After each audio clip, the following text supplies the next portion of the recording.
Então bora dar continuidade à nossa leitura comentada do livro dos Proto-Austríacos a Menger, uma série especial de final de ano que eu estou fazendo. O capítulo abordado hoje será o capítulo 4, que é o capítulo que fala de Anne Robert de Axe-Turgot. Sem mais delongas, roda a vinheta e vamos a ele.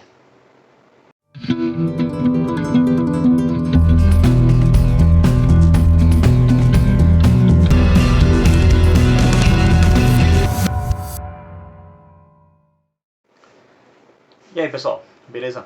Bem-vindos ao canal Libertário 013, meu nome é Caio, para quem não viu na intro. Este é um canal de viés austro-libertário, fala sobre economia, filosofia, política e ética por essa perspectiva. Como eu adiantei aí, hoje é uma série especial que eu estou fazendo aí de final de ano. É a leitura comentada do livro dos Proto-Austríacos a Menger. Quando você estiver vendo isso, significa que eu estou de férias, então não estou gravando vídeos na data que foi postado, né? Então já são vídeos pré-gravados. Trata-se de um especial de final de ano, então se esse é o primeiro vídeo aqui, eu recomendo que você não assista esse vídeo. Vai aqui na descrição e dá uma procurada aqui, ó, aqui embaixo na descrição. Tem a playlist, lá você vai encontrar todos os vídeos da playlist. Esse se trata do quinto vídeo, 4 pro capítulo 1, aí 2, 3, 4... esse vai ser o capítulo 4, acho que é o sétimo vídeo se eu não estiver enganado. Enfim, não é o primeiro vídeo da série, isso que importa. Se você chegou aqui, vai lá na descrição, pega a playlist e acompanha desde o começo para você não se perder e saber direitinho tudo que está se passando. Essa é uma obra muito importante, acredito que ninguém nunca tenha falado dela aqui no Brasil no sentido de fazer uma leitura comentada, então até onde eu sei, esse é um projeto inédito. Quero agradecer ao professor Ubiratan Jorge Olho por ter escrito esse livro, que é muito bom mesmo, recomendo fortemente a leitura dele se você não leu. Se você quiser ler ele para poder acompanhar a leitura comentada, na descrição também, além da playlist já citada, tem também o link para download ou compra do livro. Você pode baixar através do site do Instituto Rothbard Brasil, você pode comprar através do site da Amazon. Aí você fica a par do livro, se você quiser ler antes ou ir lendo acompanhando, enfim, aí fica a seu critério, mas acho importante fazer isso. Segue nas redes sociais também para ser notificado quando esses vídeos estão saindo. A previsão é que saia um vídeo por dia, né, a partir do 1º de dezembro. Para quem está acompanhando desde o começo sabe que a série começou dia 1º de dezembro. Então, essa é a ideia, ir preenchendo todo o mês de dezembro com a leitura comentada desse livro. E depois vai vir a leitura comentada do livro Ação, Tempo e Conhecimento. Ou seja, basicamente, este livro é uma base para você entender de onde veio o pensamento da escola austríaca. E o segundo livro da série especial vai ser basicamente, olha só, veio disso, então, portanto, chegou nisso e vamos explicar o que é esse nisso que tudo isso chegou. É importante também, se você puder, colaborar financeiramente com o canal para ajudar o projeto, já que trata-se de um projeto bem grande. Esse livro não foi muito barato, né? Então tive que adquirir ele, tive que estudar, fazer roteiro, enfim, ler o livro, isso dá bastante trabalho. Então se você puder ajudar de alguma forma, ajude o canal via os meios financeiros disponíveis, através de doação de Bitcoin, Lightning ou Nano.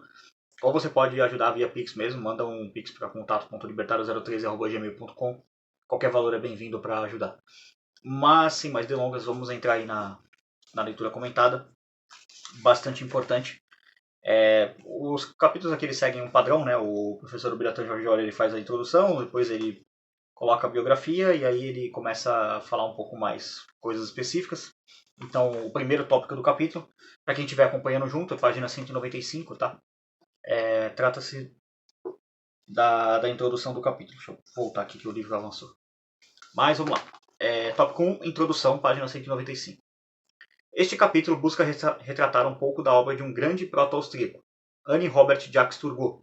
E creio que possamos iniciar essa tarefa recorrendo a Rothbard. O professor cita bastante Rothbard aqui, tá? É bem interessante. A carreira de Anne Robert de Axe-Turgot em economia foi muito breve, mas brilhante e, em todos os sentidos, notável. Em primeiro lugar, ele morreu bastante jovem e, segundo o tempo em energia que ele dedicou à economia, foi relativamente pouco. O Turgot, tá? Ele nasceu em Isso aqui que o Rothbard cita é por causa que ele nasceu em 1727 e faleceu em 1781. Então ele viveu 54 anos só. Embora assim, lá para a época que ele viveu, não era lá muito grande a expectativa de vida da humanidade, né? Hoje a gente olha e alguém morreu com 54 anos, morreu jovem. O próprio Rothbard também não viveu tanto assim, ele morreu com 69 anos, né? Então, ele cita isso, mas também, ironicamente, o Rothbard também não seria um cara que teria uma vida muito longeva, né? Mas ele não sabia disso quando escreveu isso. Ele era um homem de negócios muito ocupado, nascido em Paris em uma distinta família da Normandia, cujos membros tinham servido por muito tempo como funcionários reais importantes. Suas contribuições à economia foram breves, dispersas e apressadas. Sua obra mais famosa, Reflexões sobre a Formação e Distribuição da Riqueza, 1766, é composta por apenas 53 páginas. Então, o Turgot foi um cara que escreveu pouco, mas o pouco que ele escreveu impactou bastante, né? Dá pra gente perceber aqui. No século XVIII, agora já palavras do professor, tá? Não mais do Locke. Vários autores já tinham esboçado uma ideia de liberdade econômica que passou a ser chamada de laissez-faire. Turgot, sem dúvidas, foi um desses pensadores. Foi administrador regional e, mais tarde, controlador geral da França, uma nação que se deixava guiar por uma monarquia absolutista. Deu importantes contribuições para a liberdade, defendeu a tolerância religiosa, fez prevalecer a liberdade de expressão, permitiu que as pessoas tivessem a liberdade de escolher os trabalhos que desejassem, cortou gastos governamentais, combateu ferozmente as teorias inflacionistas e defendeu o ouro, suprimiu impostos, diversas restrições comerciais e os privilégios do monopólio e o trabalho forçado. Então, basicamente, nesse aspecto, ele podia se dizer assim, bem... até flertando assim um pouco com um lado libertário, né? No sentido de, cara, você não pode forçar alguém a trabalhar para você, né? Então ele ia, né, contra isso. Mas vamos lá, aqui o professor vai citar o Jim Powell, que escreve o seguinte. Turgot era respeitado pelos principais pensadores defensores da liberdade, como o Barão de Montesquieu, o Marquês de Condorcet e Benjamin Franklin. Referindo-se a Turgot, Adam Smith escreveu que tinha a felicidade de conhecê-lo e de, para seu júbilo, gozar de sua estima e amizade. Depois de encontrar-se com Turgot em 1760, Voltaire disse a um amigo: talvez eu nunca tenha conhecido um homem mais amável ou mais bem informado. Jean-Baptiste Say, que inspirou vários libertários franceses durante o século XIX, afirmou que existem poucos trabalhos que podem render para um jornalista ou para um estadista mais frutos em fatos ou instrução do que os escritos de Turgot. Pierre Samuel Dupont de Nemours, acho que é assim que se pronuncia, um francês defensor do laissez-faire e fundador da família industrial americana, fez um grande elogio a seu amigo Thomas Jefferson ao chamá-lo de o Turgot americano. Turgot parecia ser dotado com o dom da premonição. Previu a Revolução Americana em 1750, 26 anos antes que essa acontecesse, e alertou o rei francês, Luís XVI, 1754-1793, que se os impostos e os gastos governamentais não fossem reduzidos, aconteceria uma revolução que poderia custar-lhe a cabeça. Criticou também o hábito do governo de emitir dinheiro em papel, e por não ter sido ouvido, antes da Revolução Francesa, ocorreu uma inflação fora de controle, que foi uma das causas da própria insurreição. Então, Turgot tinha alguns insights de, meio que, entre aspas, Turgot refuta Mises. Por quê? Ô rei, dá uma baixada nos impostos aí. Pô, e se eu não baixar imposto? Tua cabeça vai sair rolando. Alguns anos depois, a cabeça do rei saiu rolando. Turgot refuta Mises. Turgot previu a ação humana. Zoeira, tá? Mas vamos lá.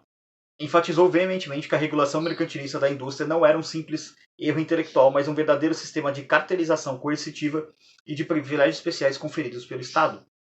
Para Turgot, a liberdade de comércio interno e externo coadunava-se com os enormes benefícios mútuos das trocas livres. Percebeu que era absurdo uma doutrina que defendesse vender tudo para os estrangeiros e nada comprar deles em troca. Foi, sem dúvida, como Cantillon, um precursor de Adam Smith e um autêntico proto-austríaco, como veremos mais adiante.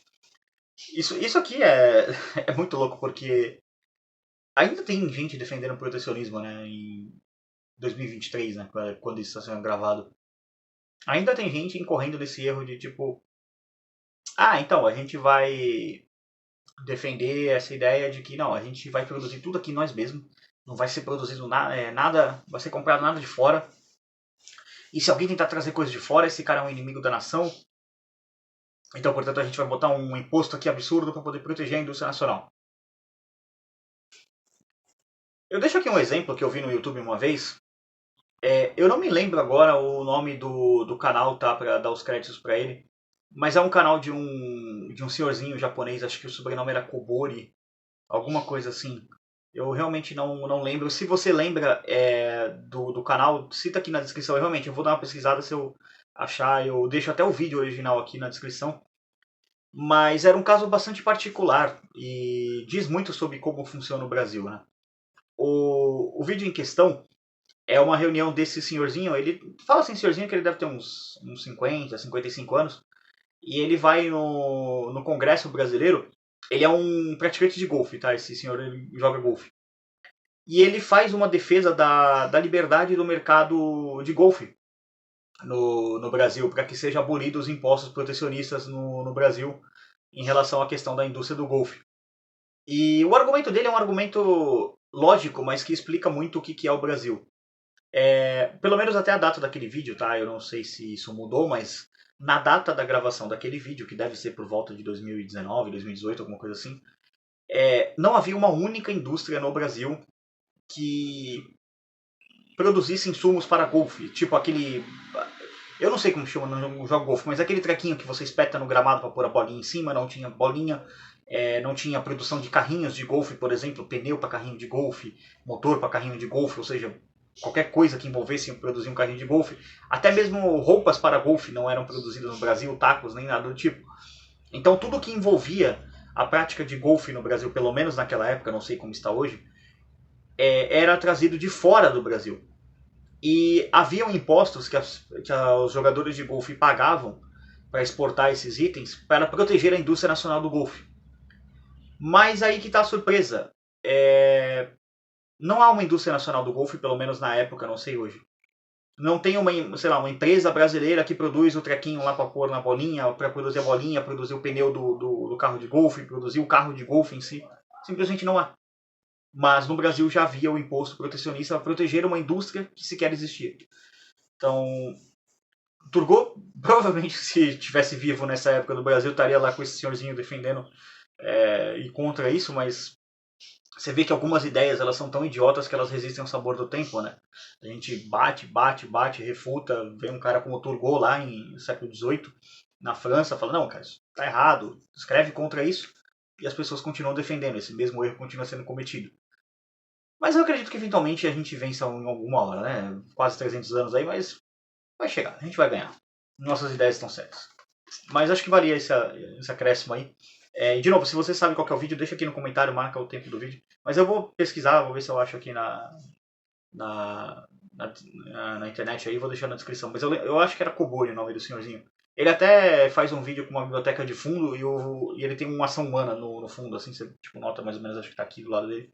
Ele tem uma ação humana, então ele tem uma certa base austríaca, né? Eu realmente não lembro qual que é o nome dele. Eu acho que é Kobori. Eu vou dar uma pesquisada e se eu achar eu deixo na descrição. Mas vamos lá.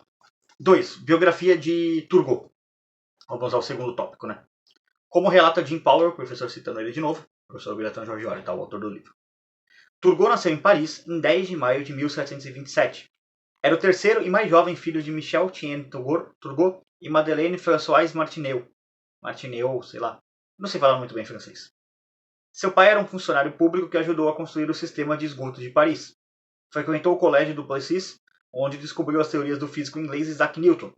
Era tradição que o filho mais jovem se tornasse padre, e, de acordo com o costume, Turgot foi matriculado no seminário de Saint-Sulpice, onde se graduou em teologia e se tornou conhecido como Abbé de Beaucourt. Depois, entrou para a Sorbonne. De acordo com o texto N. Robert Jacques Turgot, Barão de Lane, aí aqui tem o local onde está disponível, está na Wikipédia gringa, tá? Então, basicamente, a citação é da própria Wikipédia em inglês. Talvez tenha em português, se tiver, deixo aqui na descrição. Ele foi educado para a igreja e na Sorbonne, onde foi admitido em 1749.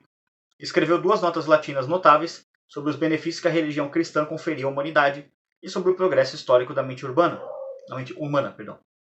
O primeiro sinal de seu interesse na economia é uma carta de 1749.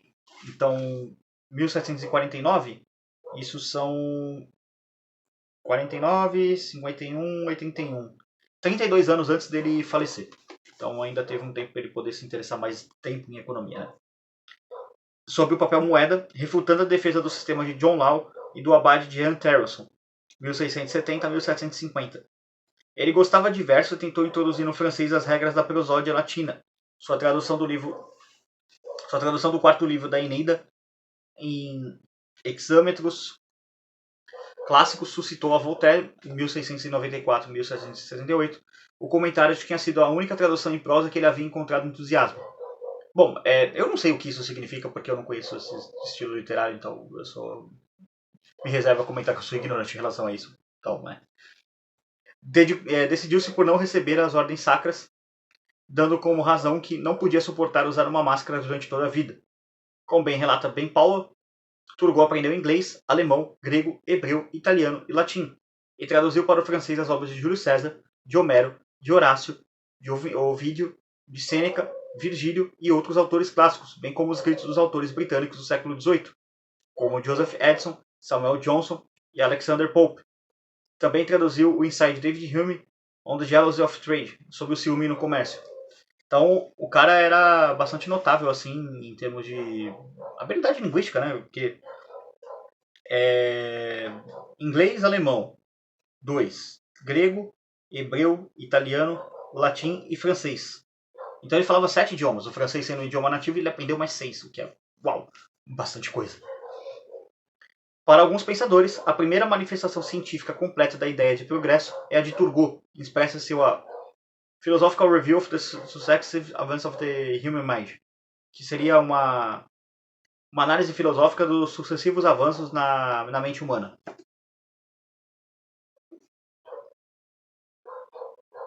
Para Turgot, esse livro é de 1750, esqueci de citar.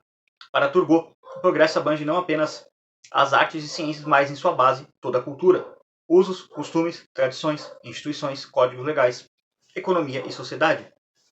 Em 1752, ele se tornou substituto e depois conselheiro no Parlamento de Paris. Em 1753, Maitre des Requêtes, não sei o que isso significa. Em 1754, foi membro da Royal Chamber. Deve ser alguma coisa ali relacionada ao governo, um cargo de importância. Em Paris, frequentava os salões de beleza, especialmente o de François de Graffigny, 1695-1758, a Madame de Graffigny. Foi durante esse período que ele conheceu os líderes da escola fisiocrata, François Quesnay e Vicente de Gournay, e com eles Pierre Samuel do Pont de Nemours, André Morellet, o Abade Morellet e outros economistas. Em 1743 e 1756, ele acompanhou Gournay a toda a expressão laissez-faire, laissez-passer, que seria incorporado ao vocabulário da economia em inspeções nas províncias. Em 1760, durante sua viagem ao leste da França e à Suíça, visitou Voltaire, que se tornou um de seus principais amigos e apoiadores. Durante todo esse tempo, estudou vários ramos da ciência e línguas antigas e modernas. Em 1753, traduziu do inglês as Questions sur le commerce de Josias Tucker. Em 1754, escreveu sua letra sur la tolérance civile em um panfleto, Le Conciliateur, em apoio à tolerância religiosa. Entre 1755 e 1756, compôs vários artigos para o Encyclopédie. E entre 1757 e 1760, um artigo chamado Valeurs de las Monnaies, provavelmente para o Dicionário de Comércio do Abade Morellet. Em 1759, apresentou seu trabalho Eloge Vicente de Gournay. Tá tudo em francês aqui, não sei muito o que quer dizer, tá? Não falo francês. Bom, tópico 2.1. Turgot é intendente. Se você fala francês aí e sabe o que está dizendo isso aqui, vai traduzindo aí, tá? Mas acho que, não sei se alguém da minha audiência fala francês ou de repente alguém novo aí sabe, enfim. Agrega o vídeo aí. Mas vamos lá. Tópico 2.1. Turgot, intendente. Em agosto de 1761, foi nomeado intendente, cobrador de impostos, algo pouco austríaco, do Generalité de Limoges, que incluía algumas das mais pobres e mais tributadas partes da França, permanecendo ali por 13 anos. Ele já estava profundamente imbuído das teorias de Quesnay e Gournay e começou a trabalhar para aplicá-las, na medida do possível, em sua província.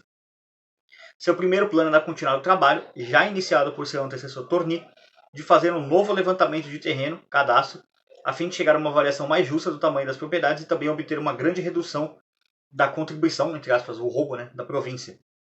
Publicou seu avis sur la stratégie de répartition de la taille, não sei o que quer dizer também, mas está em francês, estou tentando ler aqui em francês, 1762-1770, e, como presidente da Sociedade de Agricultura de Limoges, ofereceu prêmios para ensaios sobre princípios de tributação. Quesnay e Mirabeau tinham defendido um imposto proporcional, impoté de quotité, acho que deve ser assim. Mas Turgot propôs um imposto distributivo, impoté de répartition, deve ser assim que se fala. Aí virando a página aqui.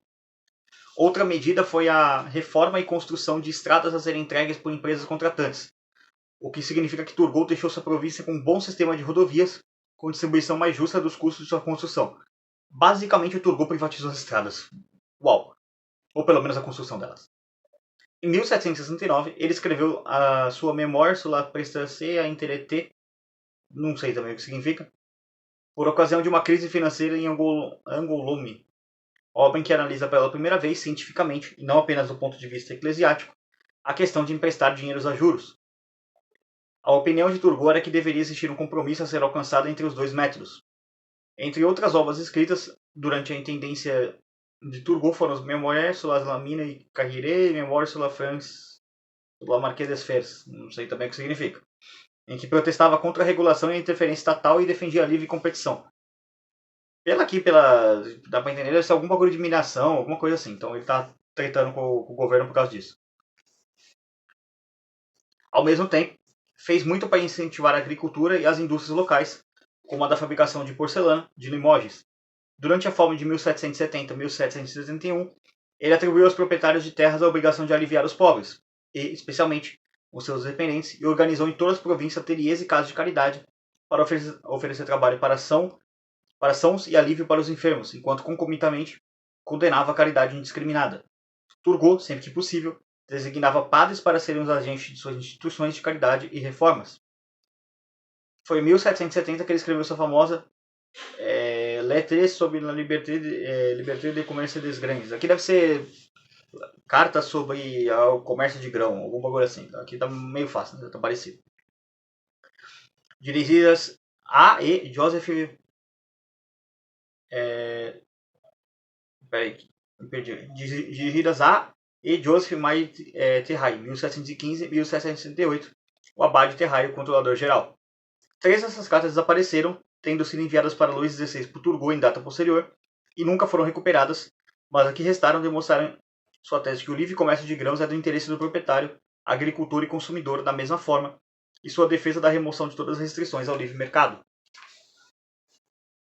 O trabalho mais conhecido de Turgot é Reflexões sobre a formação e a distribuição da riqueza, que deve ser provavelmente reflexão sobre a formação e distribuição das riquezas, provavelmente, né? Estou bem traduzindo. Foi escrito no período de sua intendência para auxiliar 2 jovens estudantes chineses.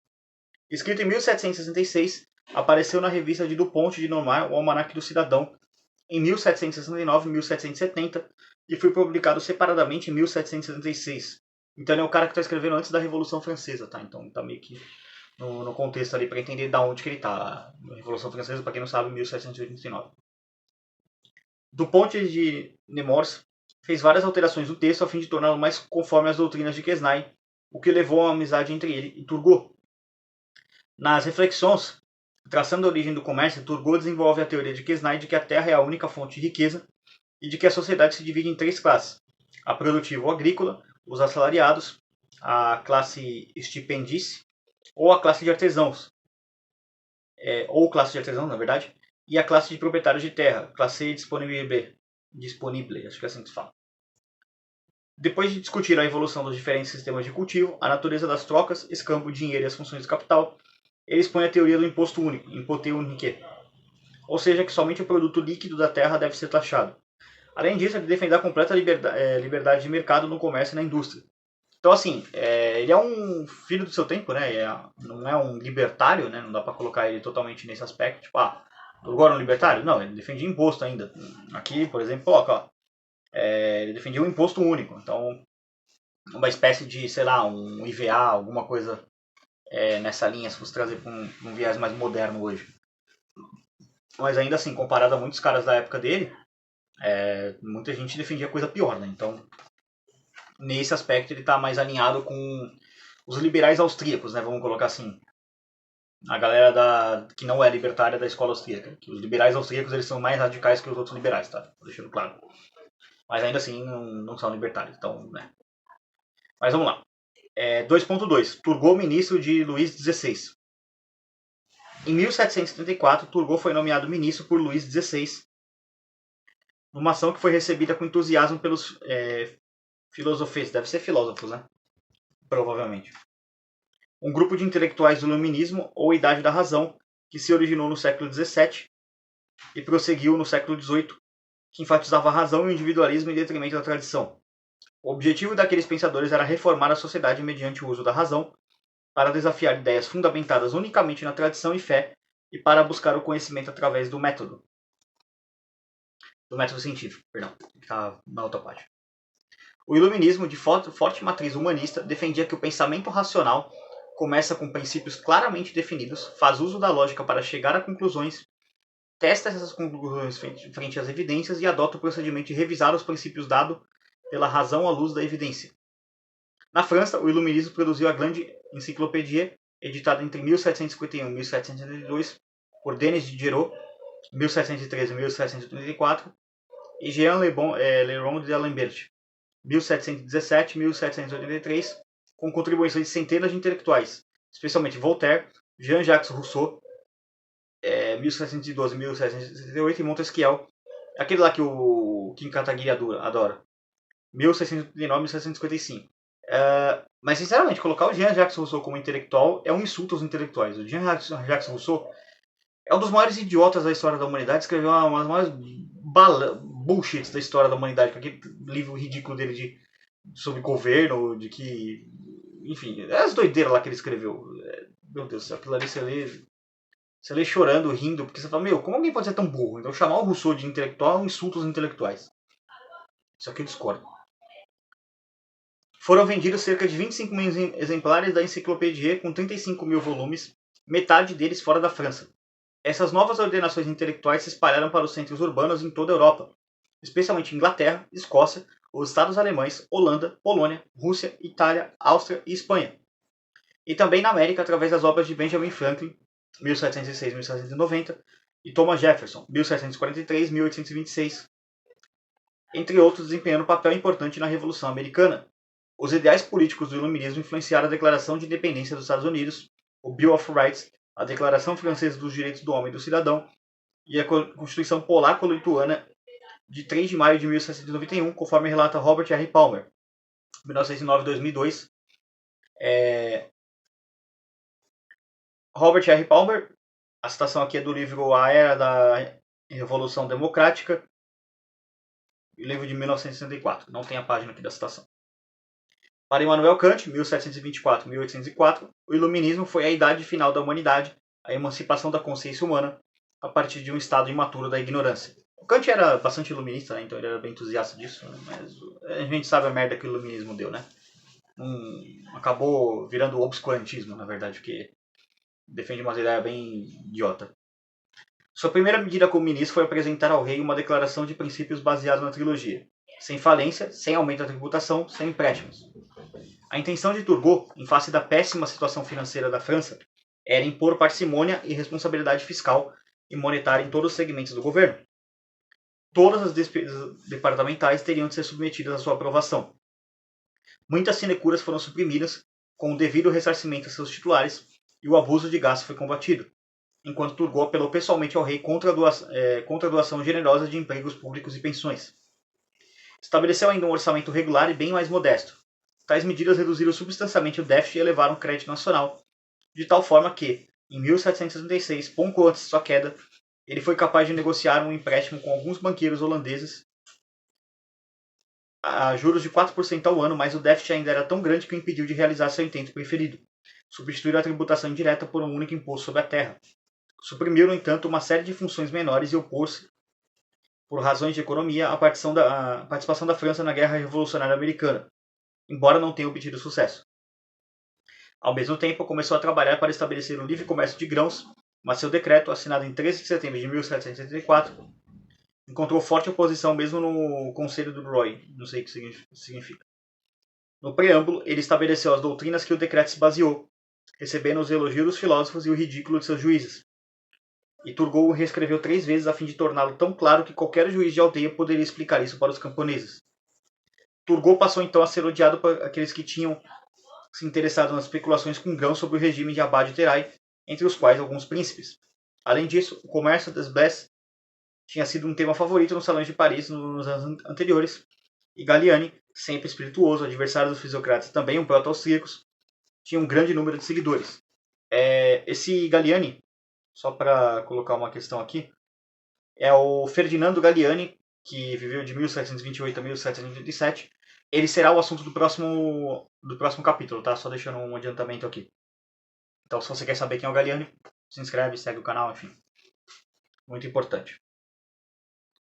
Mas vamos lá. Vamos passar aqui a página. A oposição prosseguiu implacável, agora por Simon Nicholas Henry Linguet, 1736-1794, e Jack Snacker, 1732-1804. Fato curioso, esse cara tem o nome quase igual a um dos monstros da série de The Witcher. Que em 1785 publicou seu essay sobre a legislação e com Mercedes Grães, que deve ser ensaio sobre a legislação e o comércio de grãos, provavelmente. Mas o pior inimigo de Turgot foi a má colheita de 1734, que levou a um ligeiro aumento do preço do pão no inverno e no início da primavera de 74 a 75. 1700, tá? Em abril surgiram distúrbios em Dijon e no início de maio ocorreram os famosos motins do pão, conhecidos como Guerra das Farinhas, Guerre des Farines, deve ser isso aqui, né? Guerra das Farinhas. O que pode ser encarado como uma primeira amostra da Revolução Francesa, tal sua organização. Turgot, contudo, mostrou grande firmeza e decisão na repressão aos motins e foi lealmente apoiado pelo rei. Sua posição foi reforçada pela entrada de Guillaume Chetren de Lamoignon de Malesherbes, 1721-1794, para o Ministério, em julho de 75. Então, aqui dá para ver um pouco do que o Turgot fez, né? Ele tinha esse valor de defender o livre comércio de grãos, então ele foi alguém que foi muito notável nesse aspecto e trabalhou bastante para poder ter essa liberdade. Dá para estabelecer o perfil dele assim como alguém que defendia uma espécie de IVA na época, né? Dar um imposto sobre a terra e não um imposto sobre todo o resto, né? Só criou um único imposto. Então dá para dizer que ele defendia uma espécie de simplificação tributária nos moldes da época, né? Então aqui já dá para começar a tomar forma de como ele pode ser encarado como um proto-austríaco, tá? Mas vamos lá, vamos continuar aqui. Durante todo aquele tempo, Turgot preparava seus famosos 6 editais, que foram finalmente apresentados ao Conselho do Roi, acho que deve ser Conselho do Rei, provavelmente, em janeiro de 1736. Dos 6 editais, 4 eram de menor importância, mas 2 deles encontraram violenta oposição. Primeiro, que suprimiu os corvés, trabalho escravo na fazenda. Ele aí com esse viés libertário dele que eu mencionei anteriormente. Depois, os que suprimiu o jurandês, comissões e maîtresses, capatazes, todos extinguindo os privilégios das corporações de ofício. Isso aqui é muito importante de entender, tá? As corporações de ofício, elas eram parte importante da forma como a educação na Idade Média era dividida. Basicamente, você ia para a faculdade, né, antigamente na Idade Média, não como funcionava o que é chamado Ancien Régime, o regime antigo, para poder aprender teologia, direito, filosofia e coisas desse tipo. Se você quisesse, por exemplo, eu quero aprender a construir uma cadeira, você não ia para a faculdade, você ia para uma corporação de ofício, você ia ser educado por um marceneiro. Eu quero aprender engenharia e matemática, você ia para a corporação de ofício para poder aprender com engenheiro e matemático como fazer isso. Eu quero ser um escultor, sei lá, quero fazer escultura, você vai para a corporação de ofício para aprender como funciona, como faz uma escultura. Eu quero construir, sei lá, um muro, tipo, aprender como constrói uma casa. De novo, você ia para a corporação de ofício. Era assim que funcionava. Então, ele mexer nisso, nesse monopólio ali que tinha, era uma coisa que ele estava mexendo que era estabelecida já dá para dizer assim, talvez até há mais de um século, né? Porque vinha desde a Idade Média, então já era uma coisa muito bem estabelecida. Então tem isso. Mas vamos lá. No preâmbulo, Turgot corajosamente anunciou como seu objetivo a abolição de privilégios e a sujeição de todos os 3 à tributação, deixando-os com exceção o clero, a pedido de Jean-Frédéric Félinat de Maurepas. Então a igreja escapando de imposto desde essa época. E belo e moral, tá? Isso aqui não tá errado não. No preâmbulo do decreto sobre os jurantes que ele estabelecia como... no preâmbulo do decreto sobre o jurandês, ele estabelecia como princípio o direito de todos os homens para trabalhar sem restrição. Então, outro viés mais libertário dele, assim, pode dizer que, cara, você pode trabalhar o que você quiser e tá tudo certo. Ele conseguiu o registro dos editais na justiça, mas a essa altura quase todo mundo estava contra ele. Seus ataques contra os privilégios granjearam o ódio dos nobres e dos parlamentos. Sua tentativa de reformas na Casa Real incomodou o tribunal. Sua legislação de livre comércio, os financiadores. Seus pontos de vista sobre a tolerância e sua agitação para a supressão de frases ofensivas aos protestantes na coroação e juramento do rei provocaram o clero, e seu decreto sobre os jurantes aos ricos burgueses de Paris e outros, como Luís François de Bourbon-Conti, 1717-1776, o príncipe de Conti, cujos interesses estavam envolvidos. A rainha Maria Antonieta, 1755-1793, não gostava dele por se opor à concessão de favores a seus protegidos e porque ele tinha ofendido sua dama de companhia Yolande Martini Gabriele de Polastron, 1749 e 1793, a Madame de Polignac de modo semelhante. Então o Turgot, ele quis fazer umas reformas ali e deixou uma galera puta, né? A época, o que a gente poderia chamar dos funcionários públicos da época, a galera do clero. Ninguém gostou das ideias do Turgot, então ele enfrentou bastante resistência. Como sempre, né? Alguém que quer esse viés reformista, quer mudar o status quo da sociedade, ele acaba enfrentando resistência desse status quo, né? Tudo poderia, apesar da forte oposição, ter corrido bem se Turgot não tivesse conseguido manter a confiança do rei. Mas Luís XVI não poderia deixar de ponderar que Turgot não obteve o apoio dos outros ministros. Mesmo seu amigo Malesherbes julgava-o imprudente e foi, além disso, encorajado a renunciar.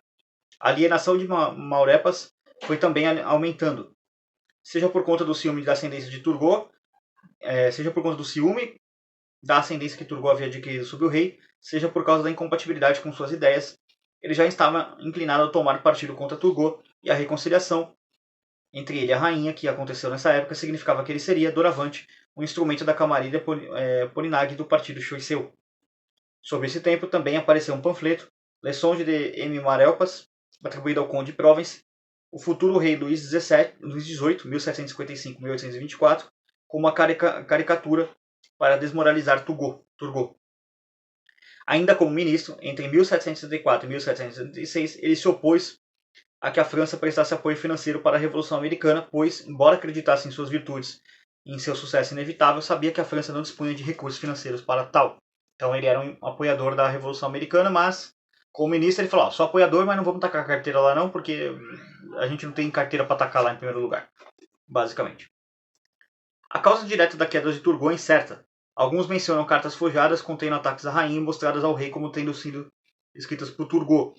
Outros uma série de notas distorcidas sobre o orçamento de Turgot, preparadas, talvez, por Necker, e também levadas ao rei para provar a sua incapacidade.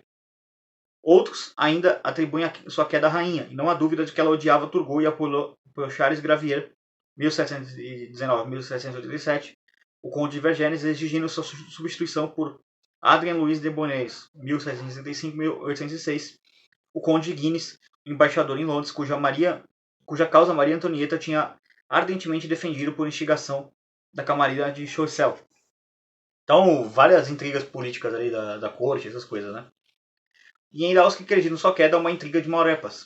Após a demissão de Malesherbes, a quem Turgot queria substituir por Joseph Alphonse de Vere, 1724-1799, o abade de Very, em abril de 1766, Maurepas propôs ao rei como seu sucessor uma nulidade chamada Antoine Jean Amelotte de Chaillot.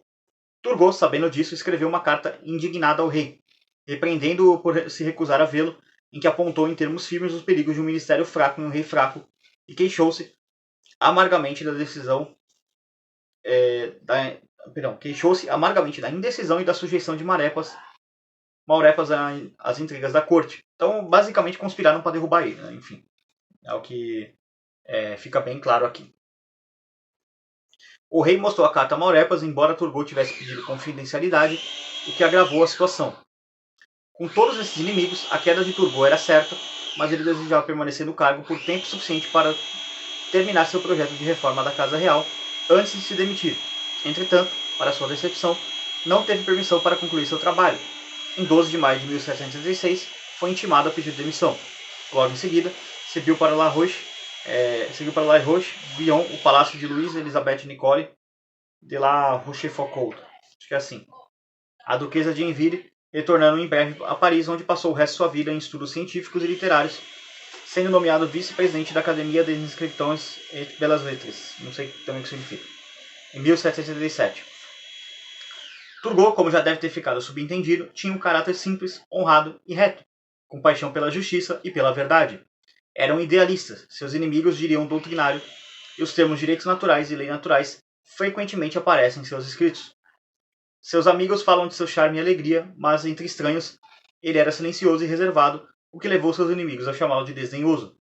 Mas em 2 pontos seus amigos e inimigos concordam: sua brusquidão e sua falta de tato na gestão dos homens.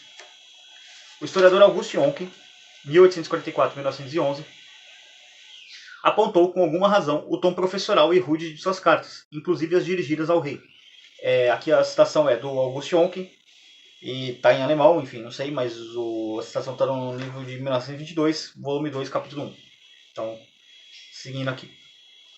Como estadista, foi estimado de maneira bastante variadas, e é geralmente aceito que um grande número de reformas e ideias da Revolução foram devidas a ele, não por tê-las criadas, mas sim por divulgá-las e dar-lhes destaque. Quanto à sua posição como economista, as opiniões também são divididas. Oncken, para torná-lo extremo da condenação, olha para ele como um mau fisiocrata e um pensador confuso, enquanto Jean-Baptiste Say considera que ele foi o fundador da moderna economia política, que, embora tenha falhado no século XVIII, triunfou no século XIX.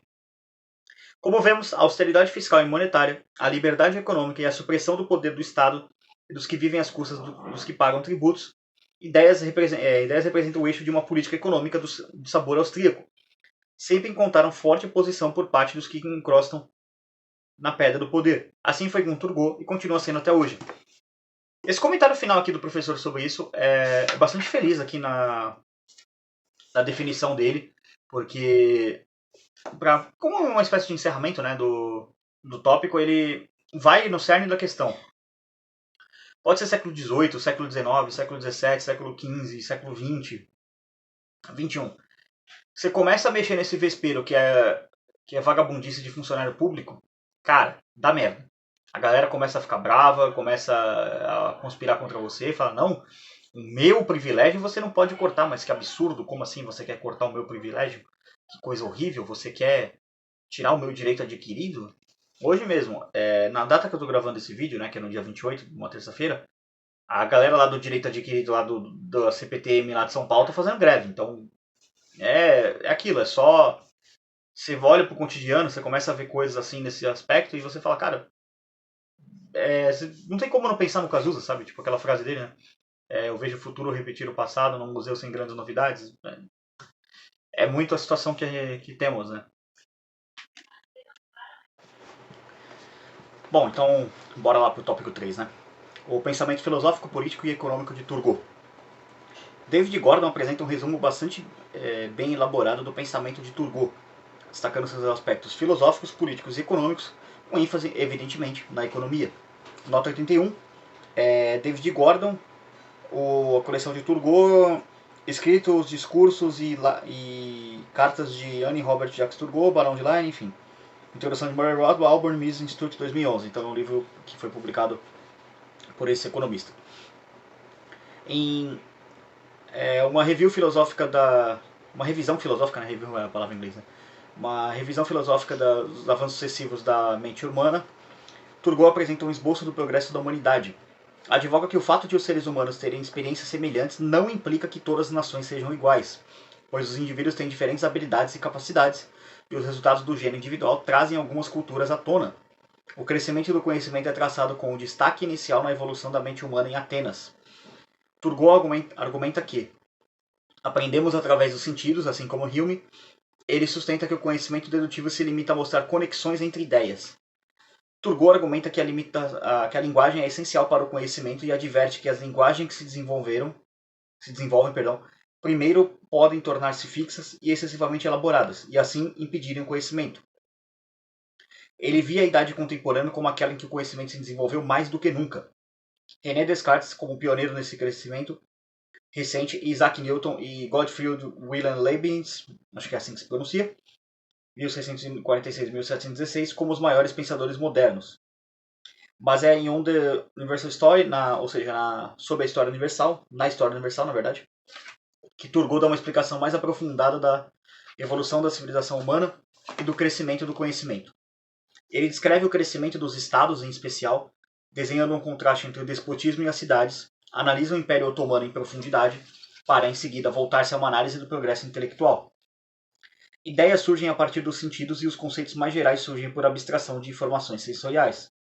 Os indivíduos primeiro atribuem ocorrências naturais para a razão, pois sabem como eles próprios podem produzir efeitos no mundo externo, e a natureza da civilização é resultado também dos efeitos produzidos pela ação de outras mentes.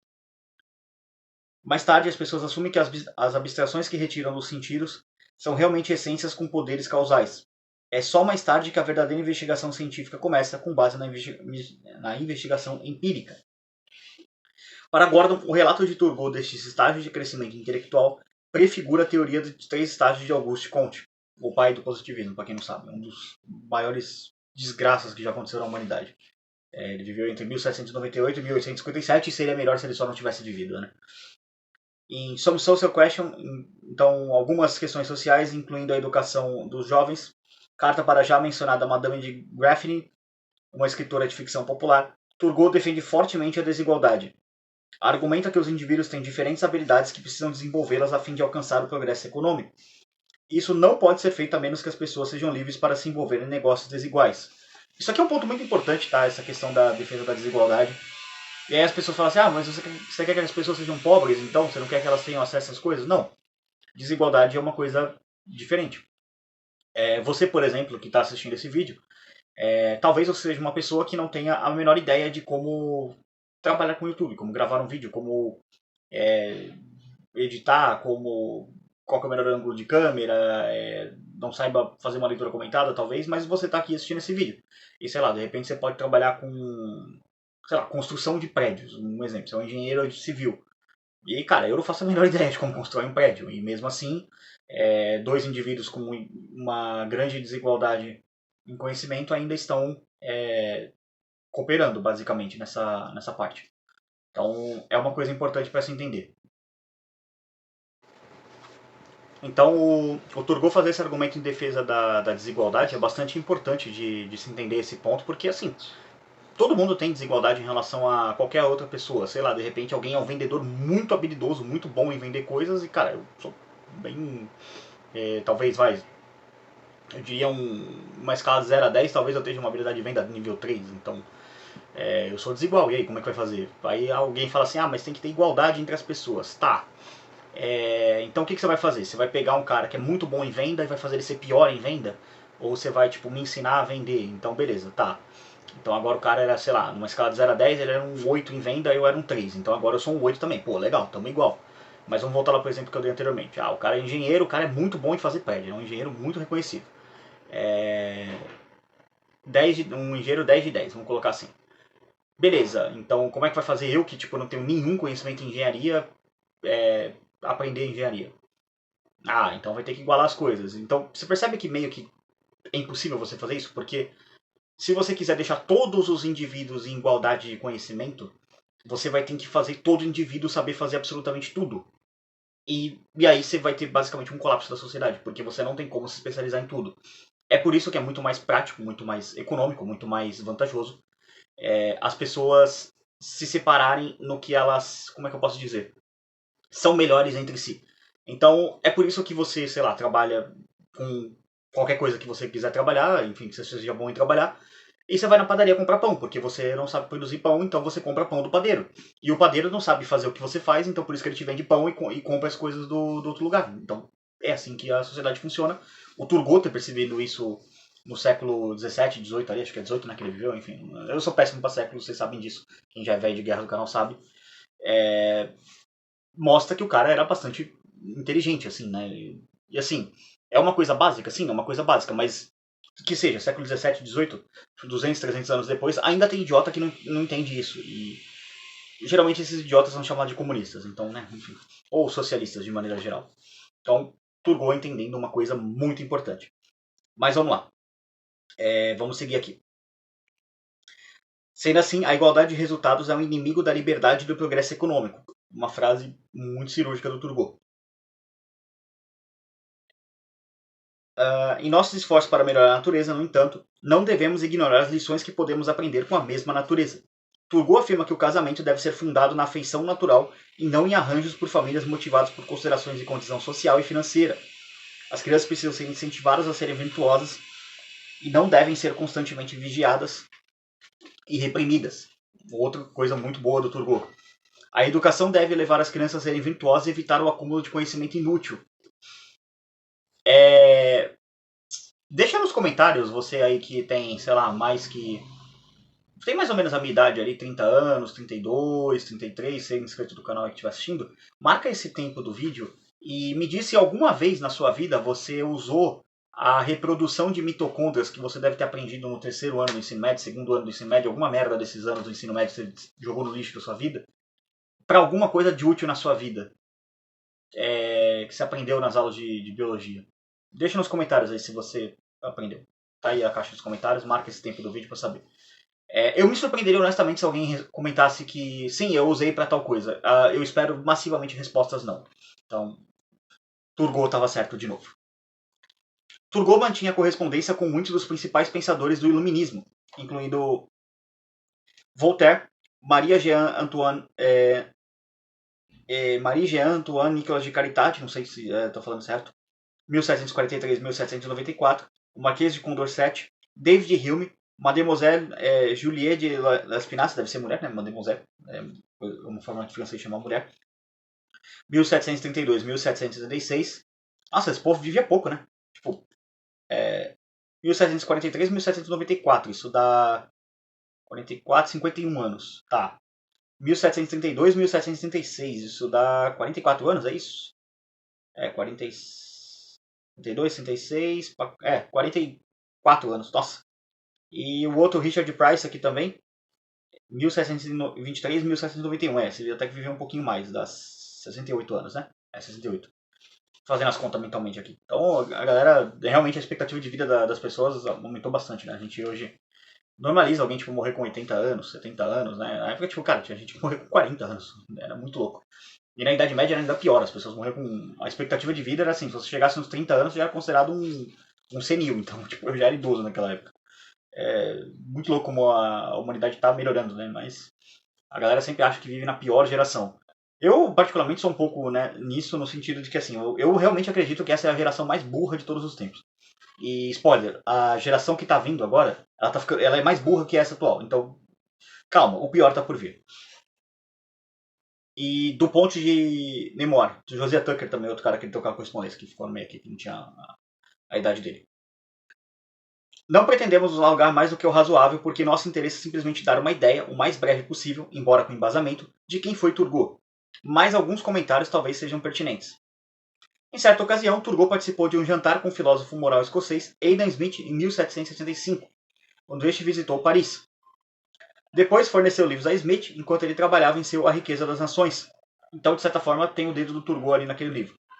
Mas, como mostrou o historiador Peter Groenewegen, acho que é assim, citado por Roy Potter, Turgot teve pouco impacto sobre os escritos de Smith, já que o escocês já tinha formado suas principais visões. Então, não teve muito impacto. Como os fisiocratas, os dois acreditavam na liberdade econômica e, diferentemente dos fisiocratas, reconheciam a importância do comércio. Nota 82. Roy Porter, né, não é Potter, é Porter. A criação do mundo moderno, a história não contada do iluminismo britânico, citando o seguinte trabalho, Peter Groningen, o lugar do Turgot na história do pensamento econômico, uma estimada bicentenário, então é do século XVIII, não do século XVII, então já tenho uma resposta. História do pensamento econômico, da economia política, na verdade, 115. Páginas 611 a 15, desse livro do autor chamado Peter Groningen. Então, não sei se é assim que fala o nome dele, tá em alemão, enfim, não sou muito bom nisso. Ainda não, estou estudando alemão, tá? Nessas cartas podem ser identificados aspectos importantes do seu pensamento.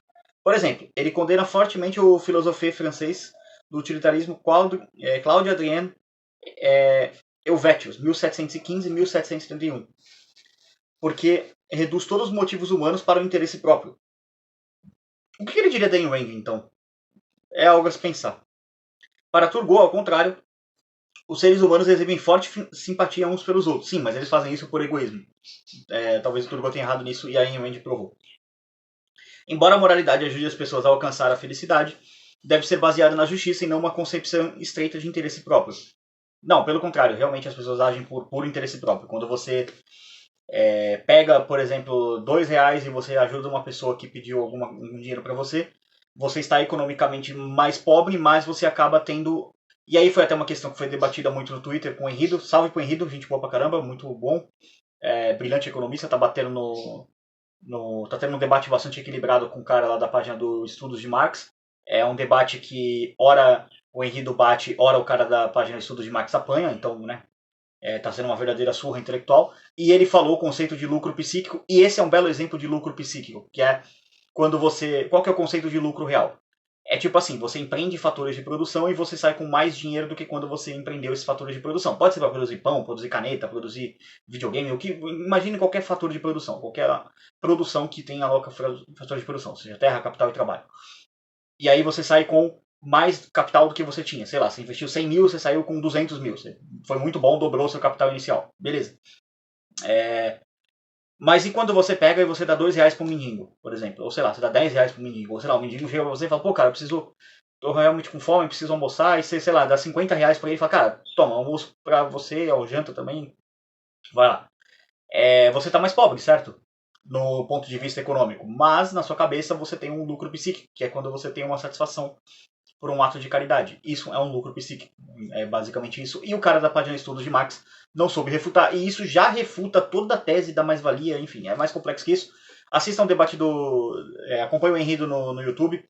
Ele tá com o link bastante provocativo, que eu gosto bastante. Um economista de verdade. O Henrido...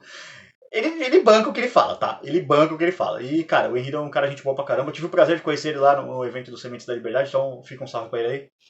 E espero que ele veja esse vídeo algum dia. Se não verem, cortem isso aí, mandem pra ele lá, que é basicamente eu falando, cara, você é da hora.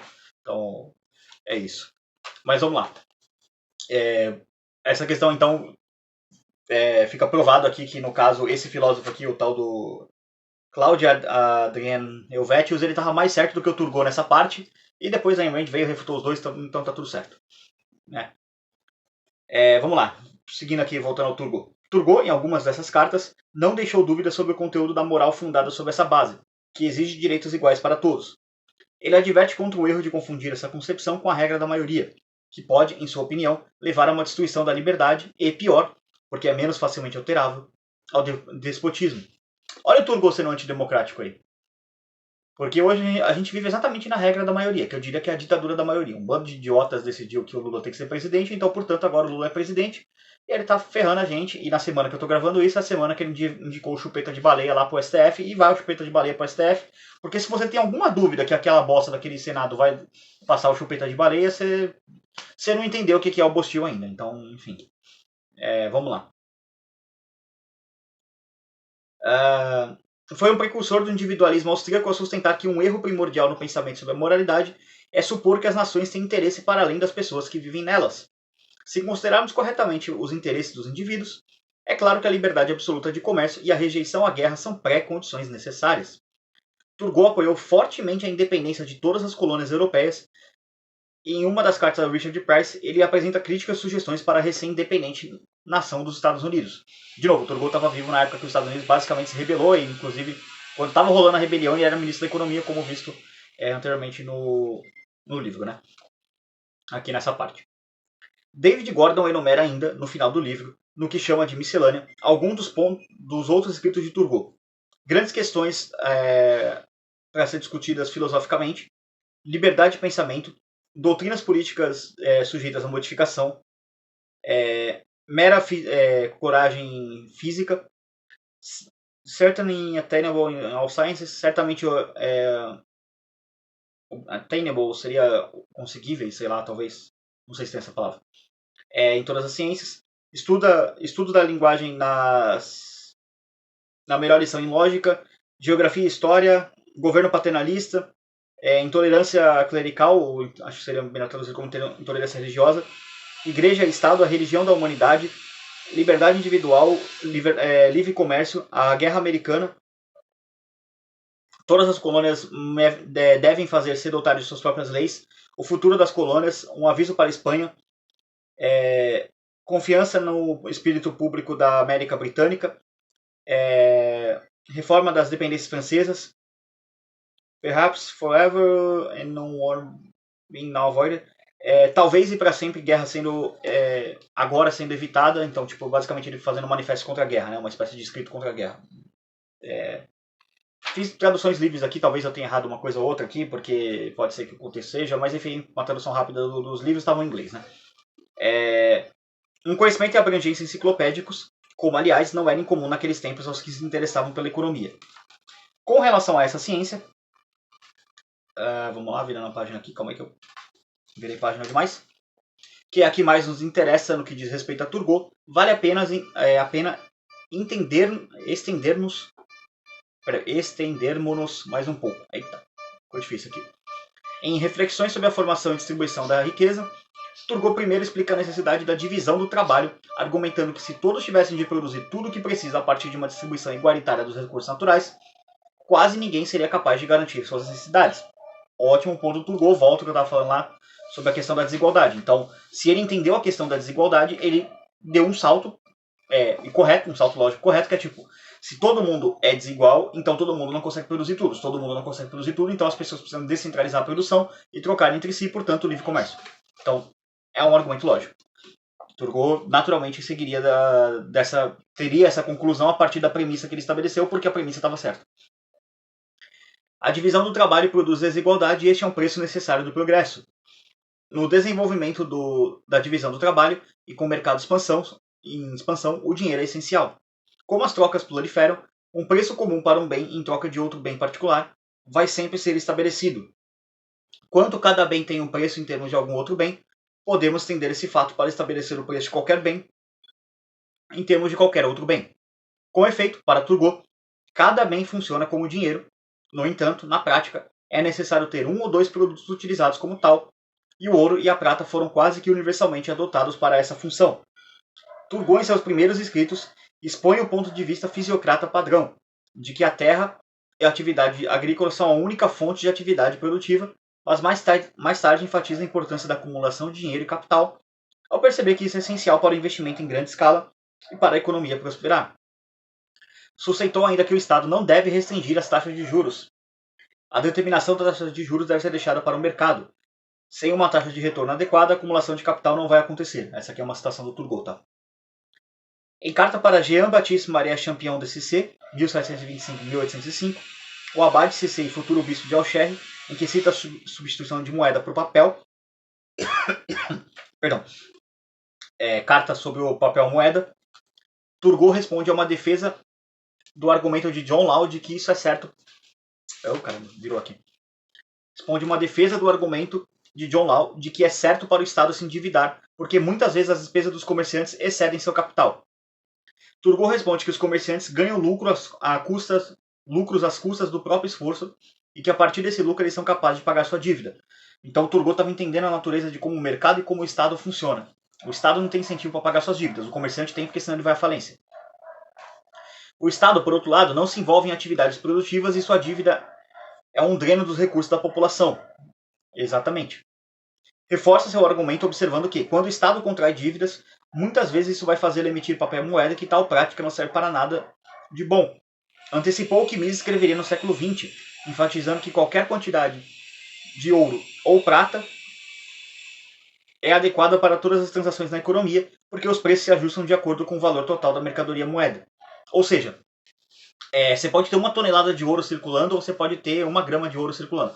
Não realmente importa, porque desde que o papel moeda seja divisível, né, com base num laço de papel moeda, né, um laço em metal, não importa, você vai simplesmente ter o preço se adaptando. Por exemplo, digamos que custe 60 centavos um pente para cabelo, por exemplo. Mas isso custa 60 centavos porque tem 10 toneladas de ouro circulando, um exemplo. E o ouro é a moeda, é o que dá lastro para a moeda, né? Vamos dar esse exemplo. Mas agora só tem 1 tonelada de ouro circulando. Cara, o pente pode cair para 6 centavos, para continuar uma proporção de 10 vezes. Não realmente importa a quantidade, o que importa é só qualquer quantidade de papel moeda serve, tá? É isso que está aqui sendo colocado. Vamos lá. Se o Estado tenta introduzir papel moeda para substituir um padrão de mercadoria, será mal sucedido, porque não haverá meios para que as pessoas saibam como o preço de bens deve ser fixado com um novo dinheiro, em termos do novo dinheiro, na verdade. O dinheiro de papel só pode ser bem sucedido se puder ser comparado com a quantidade de ouro e prata existente. Então, voltando lá, por exemplo, de 10 toneladas, você sabe que, sei lá, com 1 grama de ouro, por exemplo, você compra um pão, um exemplo, tá? Eu sei que seria um preço absurdo, seria um pão caríssimo, mas estou dando um exemplo. Então você fixa de acordo com isso. Mas e se o governo aumentar a quantidade de papel moeda para além do que tem? Então, talvez, sei lá, não seja mais essa proporção, as pessoas não vão conseguir se ajustar, começa a ter inflação, começa a ter caos, enfim. Basicamente é o governo causando problemas na sociedade por intervir. Bom, vamos lá. o dinheiro de papel só pode ser bem sucedido se puder ser comparado com a quantidade de ouro e prata existente. Em Remarks on the Note of Translation of Josiah Child, Turgot sugere que as altas taxas de juros encorajam empréstimos, mas se este processo é usado para construir uma grande fortuna, as pessoas que a acumularam, depois de certo tempo, tendem a dissipá-la nos gastos em bens de luxo. Escreveu também que os esforços do Estado para regulamentar os juros refletem uma parcialidade indevida em favor dos tomadores de empréstimos, que, em geral, a regulação da economia é desnecessária e que o medo da perda de reputação funcionará como incentivo para os fabricantes cumprirem o que prometem.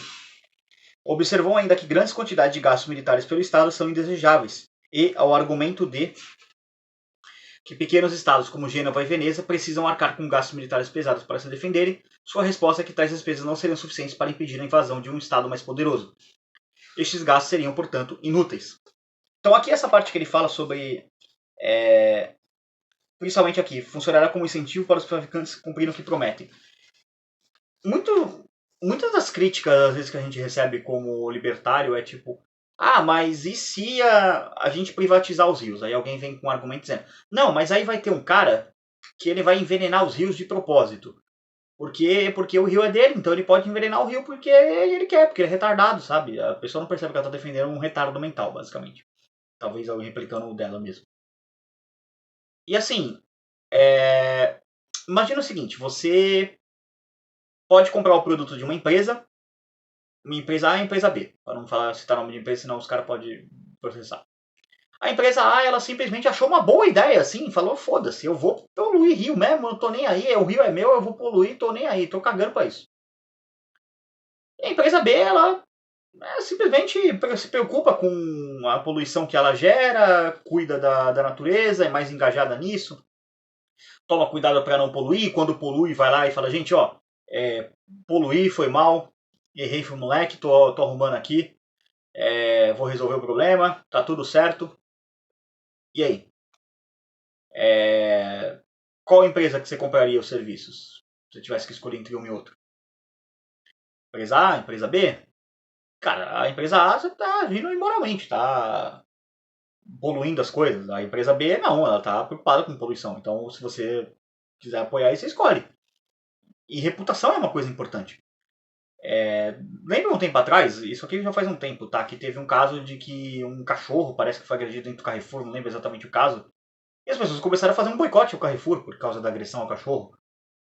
Então, você ter uma boa reputação dentro do mercado é importante. Ninguém quer ser reconhecido como o idiota, o cuzão que agride animal, por exemplo, ou sei lá, que polui as coisas. Entendeu? Então, o Turgot colocar isso, de novo, só demonstra que o cara entendia muito de como o mercado funcionava, defendendo reputação, essas coisas. E sobre o que ele coloca sobre gasto militar, é muito melhor você ter, em vez de uma grande centralização de poder na mão do Estado para ter uma porcaria de um exército que aqui no Brasil serve para ser um bando de melancia do caralho, é você ter descentralização da defesa militar. Como isso? Cara, eu literalmente sou a favor de dar um tanque e um fuzil para cada brasileiro.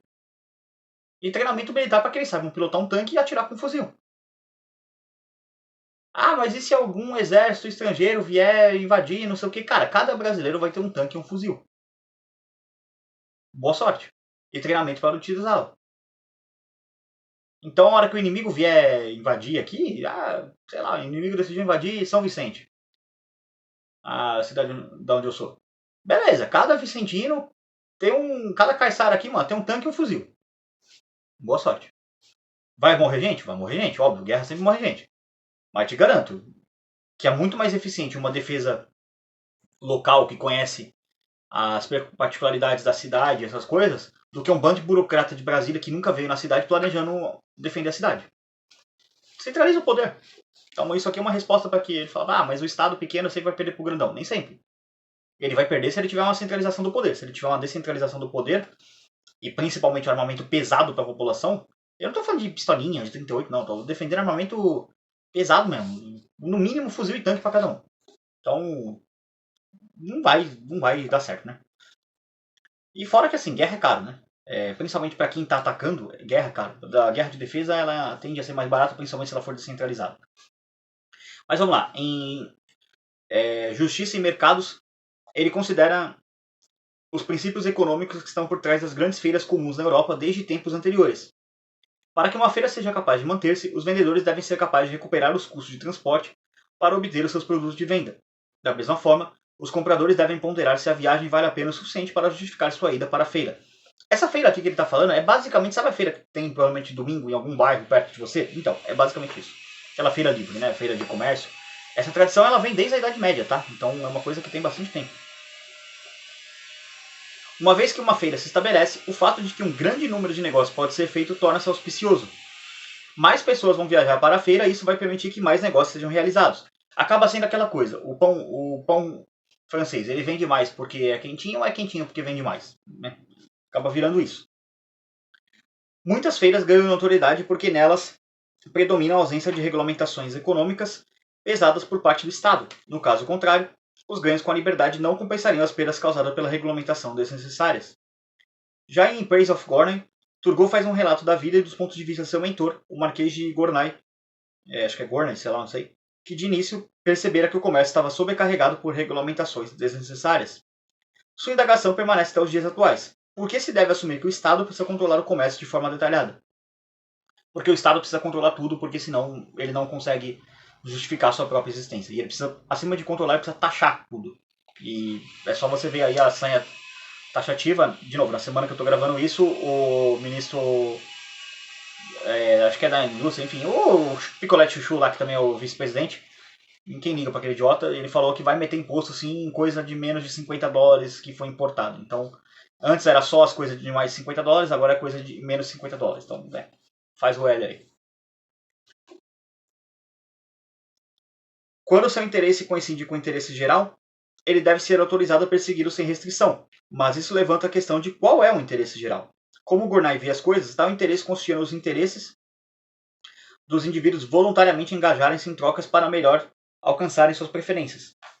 Os indivíduos devem ser protegidos contra a fraude, mas mesmo aqui há pouca razão para pensar que a regulamentação governamental detalhada pode de fato proteger as pessoas. Para Turgot e os austríacos de todos os tempos, é muito melhor a experiência de aprender com os próprios erros, e o proclamado interesse do Estado no aumento da riqueza nacional pode ser melhor alcançado deixando os indivíduos fazerem trocas livres. E aqui, na verdade, o interesse do Estado de alcançar riqueza para não todos os austríacos de todos os tempos, só os austríacos liberais, para os austríacos libertários, isso aqui tem que ser abolido. O Estado é uma gangue. Além disso, a prosperidade geral irá assegurar que o Estado não sofra por falta de materiais essenciais, um medo comum daqueles que pregam e ainda insistem em pregar restrições ao comércio. Em valoração e dinheiro, valor e dinheiro, na verdade, Turgot distingue entre o dinheiro mercadoria, ou dinheiro real, e o dinheiro de conta. O primeiro pode ser medido.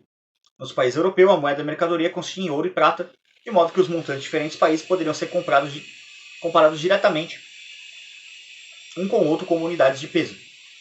Já a moeda de conta exige primeiro que deve ser estipulado um valor em termos de moeda real para que possa ser comparada com o dinheiro de outro país. Turgot, em seguida, procede a uma conta geral de valor, começando com os valores de um indivíduo isolado, a economia austística de Ludwig von Mises. Então ele parte de um cara sozinho, basicamente. Aquela análise do Robinson Crusoe numa ilha que o Rothbard usa como exemplo várias vezes ao longo da literatura dele, tá? E meu nariz tá coçando pra caramba, desculpa, tô coçando. A pessoa vai valorizar os bens de acordo com a satisfação que esses lhe fornecem e sua opinião sobre essas satisfações estão sujeitas à alteração ao longo do tempo. O conceito de tempo dinâmico austríaco. Vamos lá, vamos dar uma explicação nisso aqui. Vamos pegar um exemplo simples e pegar a economia austística lá, que é um único indivíduo isolado. Esse indivíduo, a primeira preocupação dele, e entrando um pouco em pirâmide de Maslow também, é a sua satisfação de necessidades manter-se vivo. Então ele precisa pensar em um abrigo, ele precisa pensar em comida, ele precisa pensar nessas coisas mais basilares possíveis. Já que ele está sozinho numa ilha, ele mesmo precisa construir isso. Então, digamos, ele pega 3 peixes por dia e nesse primeiro dia ele dorme ao relento ali porque ele não conseguiu um abrigo. Então no outro dia ele faz o seguinte. Bom, eu vou pegar 3 peixes, mas eu vou comer só um, porque eu vou guardar esses outros 2 para comer no dia seguinte. E o resto do dia seguinte eu vou dedicar a construir um abrigo. Então ele vai lá, come um peixe, constrói o abrigo. E aí agora ele tem um abrigo e 2 peixes para comer, beleza, ele comeu aqueles 2 peixes, não ficou lá muito satisfeito de comida. No outro dia ele pega 3 peixes de novo e ele fica nesse ciclo. Agora ele tem um abrigo e 3 peixes. Digamos que no outro dia, novamente, ele come um único peixe. E aí ele começa a fazer uma lança para poder ficar mais eficiente em pegar os peixes. Digamos que até agora ele está pegando os peixes com a mão.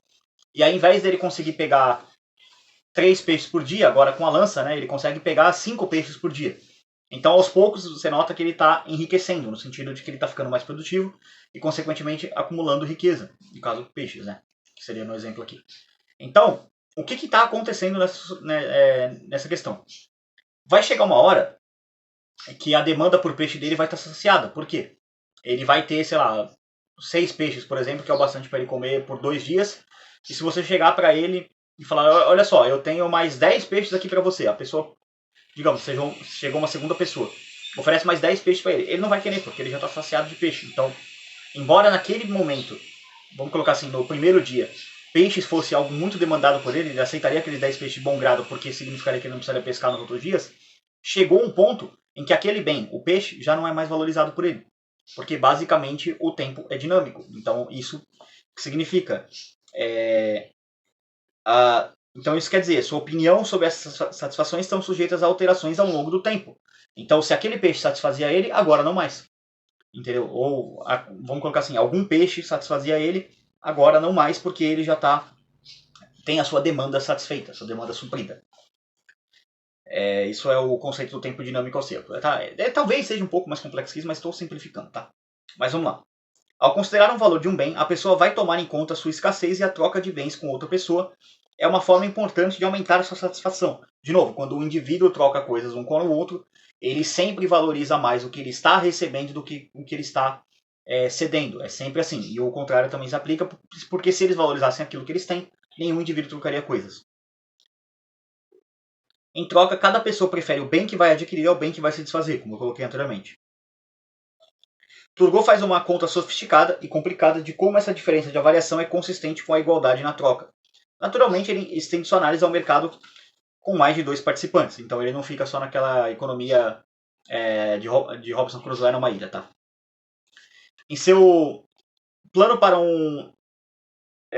um paper em taxação em geral, ou seja, um escrito, né, em taxação em geral, em imposto em geral, de maneira geral, né? Em land tax em particular, imposto na terra em particular, em um projeto por um registro de terra, Turgot apresenta um plano detalhado para a tributação na França. Argumenta que um plano não pode limitar-se a medidas imediatas, mas deve ser baseado em uma análise teórica completa. É somente nessa base que se pode perguntar o que pode ser feito. Decididamente, Turgot seria um forte opositor de Keynes e dos keynesianos se tivesse vivido no século XX ou se ainda estivesse vivo hoje. Concordando com o fisiocrata Quesnay, Turgot sustenta que a tributação deve ser imposta somente sobre os proprietários da terra e critica fortemente todos os outros impostos, que ele chama de indiretos. Ao fazer isso, antecipa uma grande quantidade... Peraí que eu me perdi aqui. Ao fazer isso, antecipa uma grande quantidade de trabalhos escritos bem mais tarde sobre os efeitos da tributação.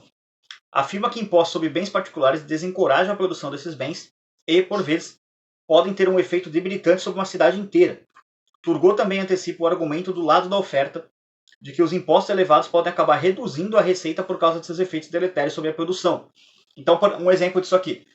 O governo fala assim, não, o brasileiro bebe muita cerveja, cerveja faz mal para a saúde, vamos taxar a cerveja para poder diminuir o consumo de cerveja.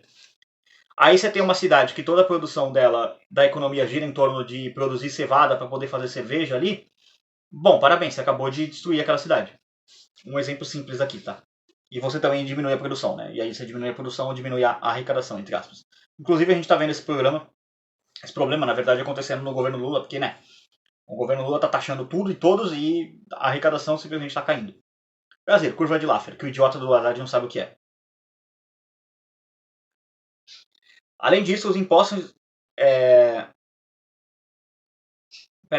Afirma veementemente que as tentativas de transferir a carga tributária sobre os estrangeiros por meio de impostos sobre o comércio não funcionam. Então, olha o Turgot refutando o Haddad e o Alckmin, né? Porque o que é isso aqui se não... Tentativas de transferir a carga tributária sobre os estrangeiros por meio de impostos sobre o comércio não funcionam. que é isso aqui se não imposto sobre importação que está acontecendo no Brasil? Um imposto na Shopee, na AliExpress, nas coisas chinesas. Cara, turgou 200 anos atrás. Ou talvez um pouco menos. E a gente ainda tá discutindo, tipo, ah não, mas vai taxar isso aqui, taxar isso aqui. Aí vem uma retardada igual a Janja falando, não, mas o imposto é na loja, não é em você não. Vai lá, Janja. Senta lá, Janja. Além disso, os impostos indiretos incentivam a corrupção e a evasão. Graças a Deus que incentivam. Constatação que nos anos 80 do século XX ficou conhecido como curva de Laffer. Uma pergunta à margem. Será que Arthur Laffer leu Turgot? Minha resposta especulativa é negativa, mas a curva deveria ser de Turgot e não de Laffer. Então, o professor citando aqui, mas realmente faz sentido, porque o Turgot antecipou o Laffer em alguns anos nisso. Embora poucos escritos de Turgot tenham sido publicados durante sua vida, ele sempre se mostrou um ardoroso defensor da liberdade. Turgot era um homem talentoso demais para escrever qualquer coisa insignificante. Observou o economista e historiador Joseph Schumpeter. Comentando seu trabalho mais importante, Reflexões sobre a Formação e Distribuição das Riquezas, um volume de apenas 80 páginas, Schumpeter apontou que ali se viu uma teoria de comércio, preço e dinheiro quase perfeita até onde vai uma visão completa de todos os fatos essenciais e suas interrelações, mais a excelência de formulação. Então, isso aqui encerra o tópico 3, que é o mais longo aqui, já está caminhando pro final, tá? Aqui faltam... Tô na 17, vai até a página 228, tá? Então tá acabando. Sim, o vídeo vai ficar longo, mas essa série é para os vídeos ficarem longos mesmo. Vamos lá, Turgot como um proto-austríaco. Com base no capítulo 3, escrito por Rothbard sob o título ARJ Turgot, que são as iniciais do nome dele, breve, lúcido e brilhante, no excelente The Great Austrian Economics, editado por Randall J. Columbi, podemos ressaltar os aspectos austríacos do pensamento de Turgot. Murray Rothbard pinta com excelentes tintas o perfil que nos permite classificar Turgot como um ilustre ancestral da moderna escola austríaca. Cuidemos de mostrar essa afirmativa dividindo-as em seções. Então, eis o professor dividido em seções. A seção 4.1, valor, troca e preços. Vamos ver o que o professor tem a dizer. Uma das contribuições mais notáveis de Turgot foi um trabalho inédito e inacabado, Valor e Dinheiro, escrito por volta de 1769. Turgot desenvolveu uma teoria do tipo austríaco, primeiro recorrendo ao modelo autístico misesiano de Crusoe, passando depois para um outro modelo com 2 agentes, mais tarde expandindo para 4 pessoas, em seguida para um mercado total. Exatamente igual o Rothbard fazia. Ao concentrar-se primeiro sobre a economia de uma figura isolada, Turgot foi capaz de elaborar leis econômicas que transcendem a mera troca e se aplicam a todas as ações individuais. Ele também percebeu que os valores subjetivos dos bens mudam rapidamente no mercado, e há pelo menos um sinal em sua discussão de que ele percebeu que esse valor subjetivo é estritamente ordinal e não sujeito à medição. Quando o selvagem está com fome, ele valoriza um pedaço de caça mais do que a melhor pele de urso. Mas assim que seu apetite estiver satisfeito e o que esteja frio, a pele de urso vai ter maior valor. O que isso quer dizer? A primeira necessidade do ser humano, desse selvagem, né, vamos colocar um homem que não esteja na civilização, vamos colocar. Cara, eu preciso comer. Ok, essa é a primeira necessidade. Pô, eu comi, beleza, eu tô de boa, eu tô com comida. Agora eu tô com frio. Então eu preciso de uma pele de urso. É basicamente isso. Desculpa, meu nariz está coçando. Depois de trazer a antecipação das necessidades futuras para a sua discussão, Turgot lida com a diminuição da utilidade em função da abundância. Armado com essa ferramenta de análise, ele ajuda a resolver o paradoxo do valor. A água, apesar de sua necessidade e muitas utilidades que proporciona para o homem, não é considerada como uma coisa preciosa. Em um país em que é abundante, o homem não precisa pagar por sua posse. Na verdade, precisa sim, é um erro do Turgot, né? Em seguida, procede a uma discussão verdadeiramente notável, antecipando a concepção teórica moderna sobre a economia como alocação de recursos escassos em um número grande e menos limitado de fins alternativos. Para obter a satisfação dessas necessidades, o homem tem apenas uma quantidade de força e recursos ainda mais limitados. Mesmo um determinado objeto de satisfação custa-lhe problemas, dificuldades, trabalho e, pelo menos, tempo. É esse uso de recursos aplicados para a busca de cada objeto que fornece o atendimento de sua necessidade e atua como se fosse o custo da posse daquele bem. Como podemos perceber, muito embora Turgot tenha denominado de valor fundamental ao custo de um bem, ele se aproximou bastante de uma versão preliminar da posterior visão austríaca de que todos os custos são, na realidade, custos de oportunidade, sacrifício de recursos, renúncia à produção de certos bens, para que outros bens sejam produzidos. Turgot, em seguida, muda as condições de seu exemplo e supõe que os dois produtos sejam milho e madeira e que cada mercadoria poderia, portanto, ser armazenada para necessidades futuras, de modo que não exista ansiedade ou urgência para dispor seu excedente. Cada homem, então, pesa a estima subjetiva para si dos dois produtos, até que as duas partes concordam em um preço pelo qual cada um vai valorizar aquilo que obtém em troca daquilo de que desiste. Ambos os lados, então, se beneficiam da troca. O preço de qualquer bem irá variar de acordo com a urgência de sua necessidade entre os participantes, e não há preço verdadeiro para o qual o mercado tende. Finalmente, em sua análise repetida da ação humana como resultado das expectativas, ao invés de enfatizar o equilíbrio ao assumir a hipótese de conhecimento perfeito, Turgot antecipa a ênfase austríaca sobre as expectativas como a chave para as ações de mercado. Muito da ênfase de Turgot nas expectativas, é claro, implica que podem existir erros no processo de mercado. E sim, os tomadores de decisões, né, que é quem tem a expectativa, os empresários, eles podem sim cometer erros. Aí pode ser erro induzido pelo governo, podem ser erros genuínos mesmo, por má alocação de recursos, mas sim, é possível cometer erros. Ninguém argumenta que empresário é perfeito e impossível de errar, tá? Isso aí é falácia do Nirvana, de maluco keynesiano, marxista, que vem criticar a gente. 4.2. Teoria da produção e distribuição. Para Rothbard e outros autores, a teoria da produção de Turgot segue a dos fisiocratas, que, como sabemos, sustentavam que a agricultura era a única atividade produtiva e, dessa forma, deveria existir apenas um imposto sobre a terra. Mas o grande plus de sua tese foi bastante diferente da teoria dos fisiocratas. Mesmo que só a terra seja produtiva, Turgot prontamente admitiu que os recursos naturais devem ser transformados pelo trabalho humano e que esse trabalho deve ser utilizado em cada etapa do processo da produção.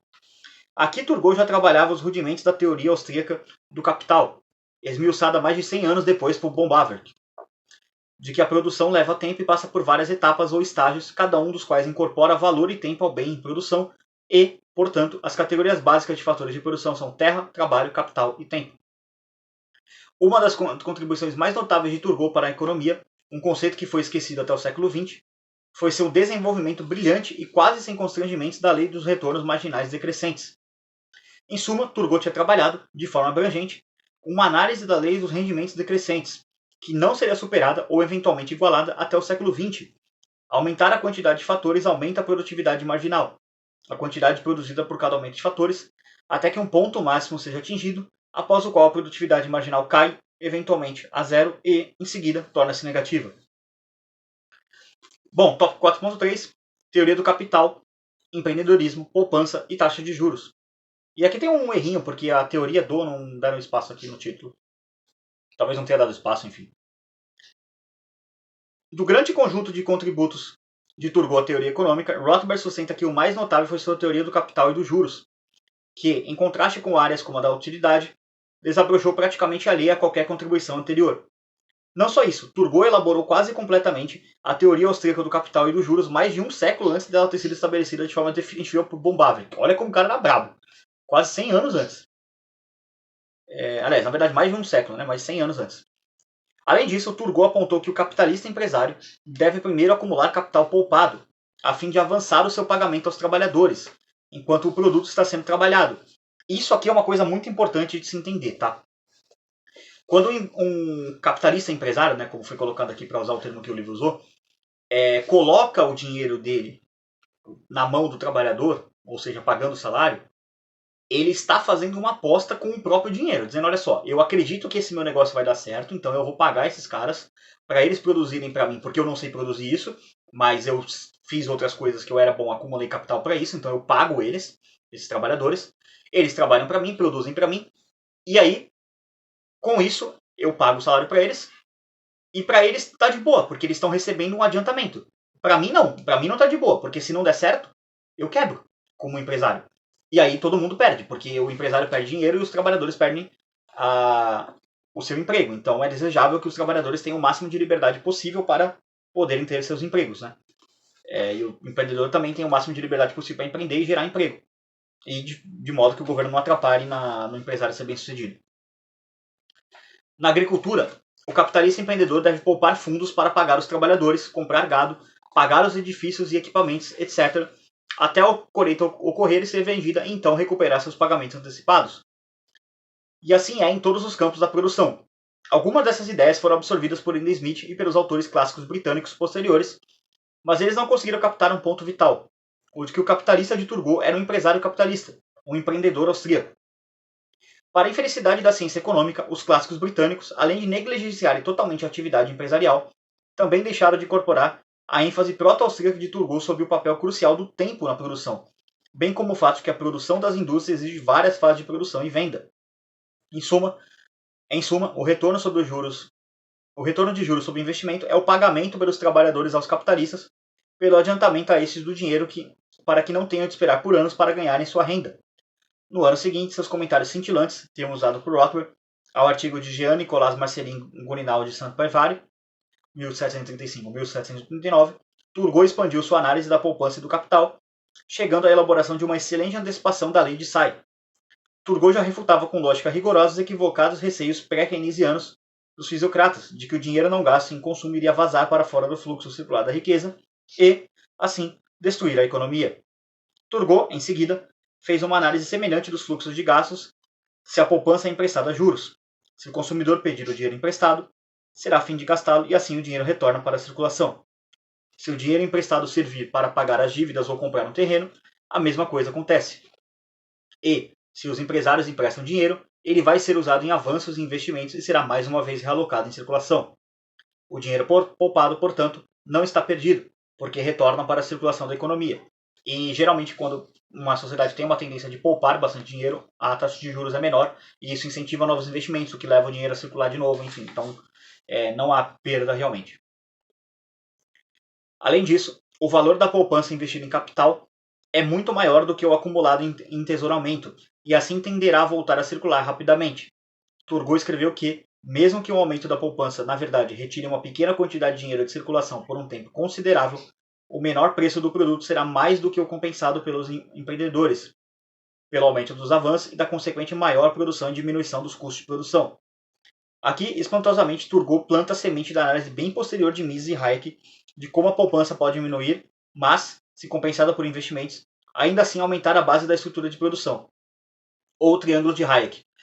Essa parte dos triângulos de Hayek a gente vai ver na segunda parte dessa leitura comentada, que não vai ser os proto-austríacos da Menger, mas vai ser do livro Ação, Tempo e Conhecimento. Então lá eu vou explicar mais, não vou despender muito tempo aqui, porque o vídeo vai ficar longo e se eu for explicar isso vai ficar muito mais longo ainda. Então vamos deixar para lá. Então se inscreve no canal, comenta, compartilha, enfim, faz tudo que eu sempre falo para fazer, porque aí você vai acompanhar a outra parte da série. Essa é uma série em duas partes. A primeira parte é a leitura comentada dos proto-austríacos da Menger, a segunda é a do Ação, Tempo e Conhecimento. Então tá esperando o que para se inscrever aí.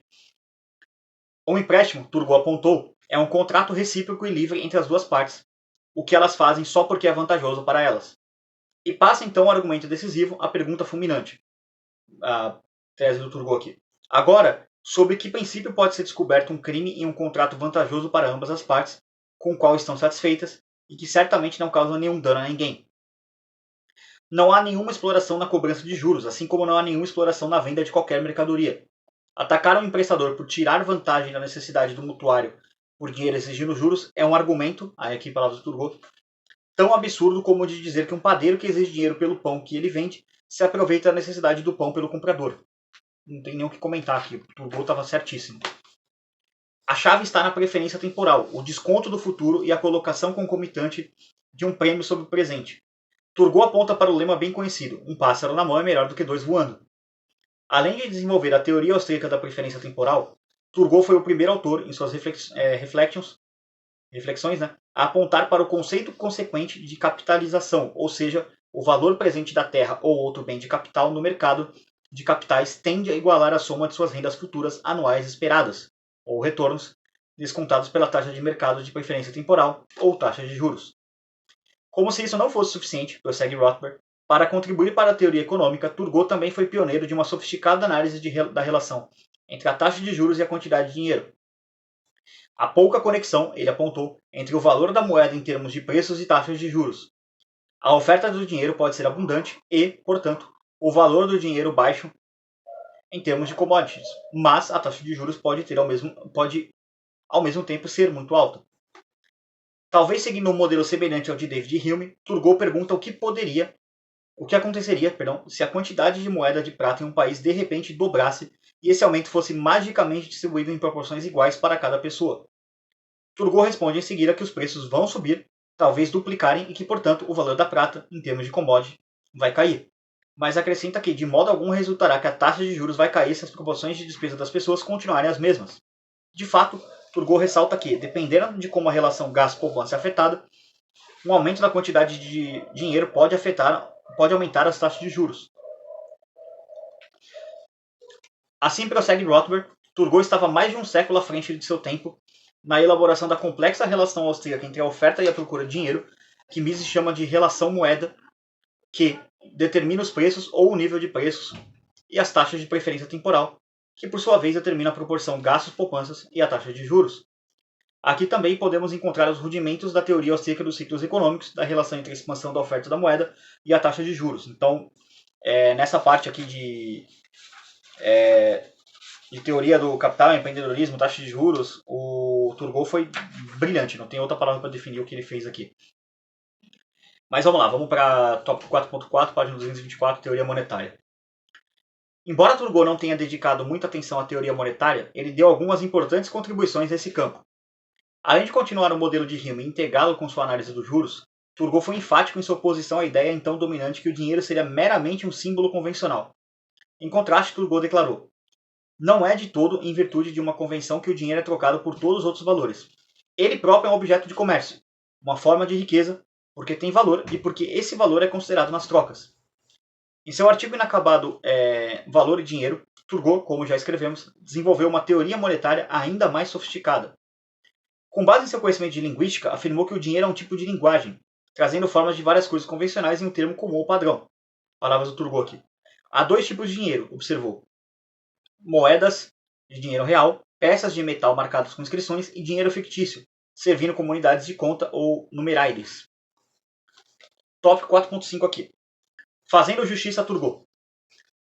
Um dos exemplos mais tristes de injustiça na história do pensamento econômico é o tratamento dispensado à brilhante análise de Turgot sobre o capital e os juros por parte do grande expoente da teoria acerca dos juros do capital, Eugene von Bombaverk. Na década de 1880, Bombaverk esclareceu, no primeiro volume de seu Capital and Interest, ou seja, Capital e Juros, que pretendia limpar o caminho para sua própria teoria de interesse, mediante o estudo e a demolição das teorias concorrentes anteriores. Infelizmente, em vez de reconhecer Turgot como seu precursor na teoria austríaca pioneira, Bombaverk bruscamente omitiu o francês, classificando como um mero fisiocrata, um teórico defensor da produtividade da terra. A opinião de Rothbard é de que talvez devemos concluir que, neste caso como em outros, a necessidade de Bombaverk de reivindicar a originalidade e demolir todos os seus antecessores tiveram precedência sobre as exigências da verdade e da justiça. A teoria da poupança, investimento capital de Turgot, para Rothbard, é a primeira análise séria sobre essas questões e provou ser incrivelmente resistente. É duvidoso que Alfred Marshall tenha avançado além dela, e certo que John Stuart Mill não avançou. Bombaverk, sem dúvida, acrescentou um novo ramo a ela, mas substancialmente o que fez foi subscrever a proposição de Turgot. A teoria dos juros de Turgot não é só de longe a melhor elaboração que o século XVIII produziu, mas claramente pronunciou muito no melhor pensamento econômico das últimas décadas do século XIX, que é o contexto que o Bombaverk está escrevendo. Então, o Bombaverk meio que cagou pro Turgot, né? Mas vamos lá. Tópico 5, conclusão, que são os últimos, né? Conclusões. Vamos aí. Espero ter demonstrado que Turgot, apesar de ser carimbado por muitos como tendo sido um fisiocrata, até mesmo por Bombaverk, mostrou, na maior parte de seus escritos que foi, na verdade, um precursor brilhante do que posteriormente viria a ser conhecido como Escola Austríaca de Economia. Para Jesus Huerta de Soto, a doutrina liberal clássica influenciou dois notáveis economistas, um irlandês, Cantillon, e outro francês, Turgot, que podem, em grande medida, ser considerados os verdadeiros fundadores da ciência econômica.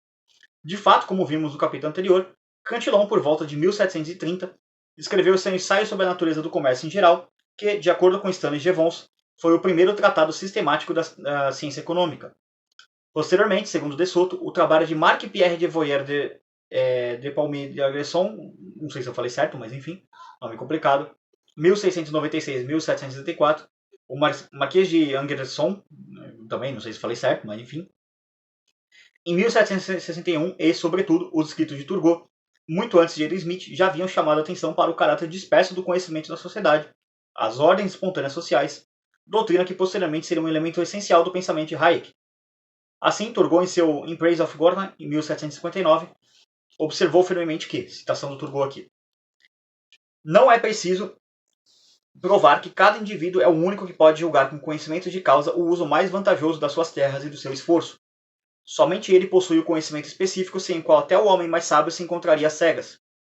Aprende com seus intentos repetidos, com seus êxitos e com seus fracassos, e assim vai adquirindo um sentido especial para os negócios, que é muito mais engenhoso do que o conhecimento teórico, que pode ser adquirido por um observador indiferente, porque é impedido pela necessidade. Refere-se igualmente a Turgot, seguindo o grande Juan de Mariana, a completa impossibilidade de dirigir através de regras rígidas e de um controle contínuo a multiplicidade de transações que, além de nunca poderem chegar a ser plenamente conhecidas devido à sua imensidade, também dependem continuamente de uma multiplicidade de circunstâncias, é um si só, em constante mudança que não podem controlar-se nem sequer prever-se. Como expôs anteriormente, o pensamento filosófico, político e, sobretudo, econômico de Turgot permite-nos classificá-lo como um importante proto-austríaco, talvez tão importante quanto Cantillon. Suas teorias sobre valor, trocas e preços, produção e distribuição, sua teoria de capital com estágio de produção, que antecipou em muitos anos o trabalho de von Bawerk, sua visão do papel do empreendedorismo, suas ponderações sobre poupança, investimentos e taxas de juros, que foi a primeira percepção na história do pensamento econômico de que as taxas de juros são determinadas pela doutrina de preferência intertemporal.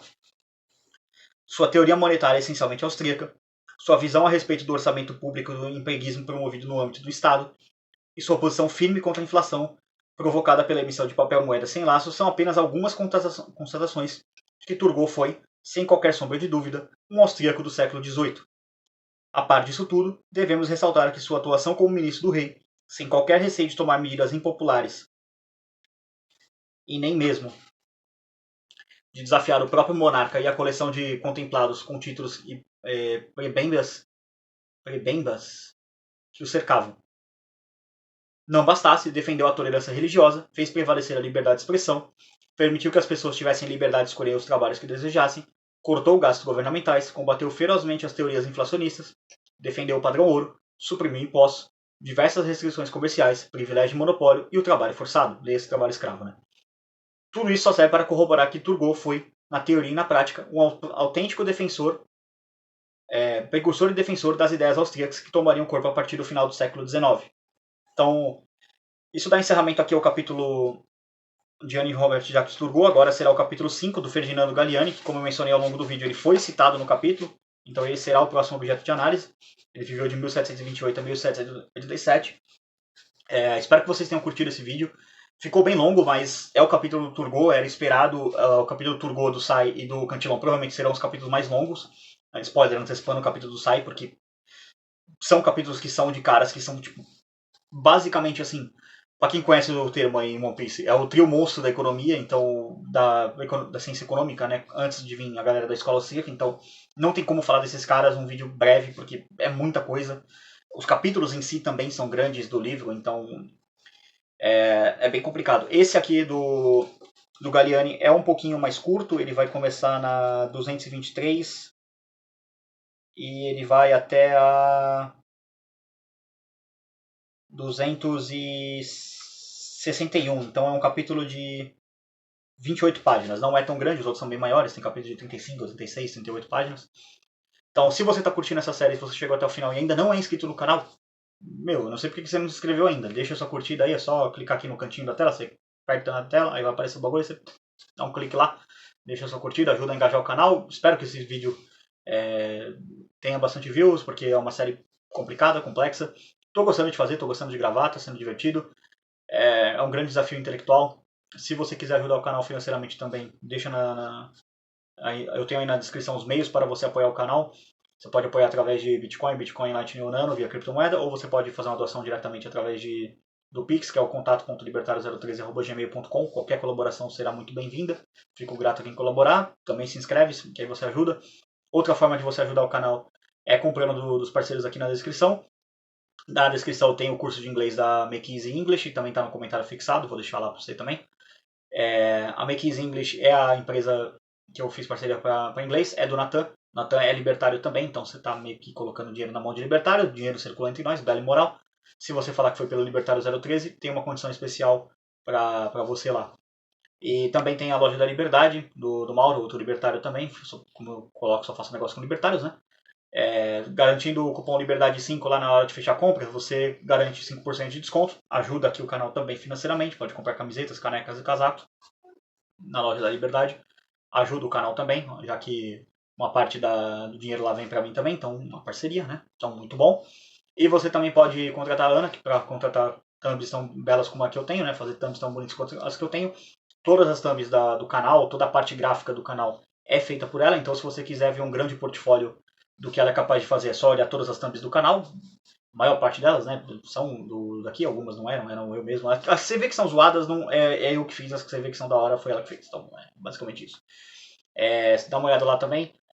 No Instagram, todas as artes, os posts, os memes, enfim, tudo que você vê lá que tá com uma coisa de uma logomarca do canal, alguma coisa assim, foi ela que fez. Então, meu canal é basicamente, meu Instagram é um grande portfólio das habilidades da Ana, libertária também, então é das nossas. Como disse, só faço negócio com libertários, contratem ela também, vai dar um up no seu canal, nas suas redes sociais. Enfim, é isso aí, agradeço a todo mundo que assistiu, se inscreva, comente, compartilhe, só reforçando aí no final. Por esse vídeo é isso. Tchau, tchau.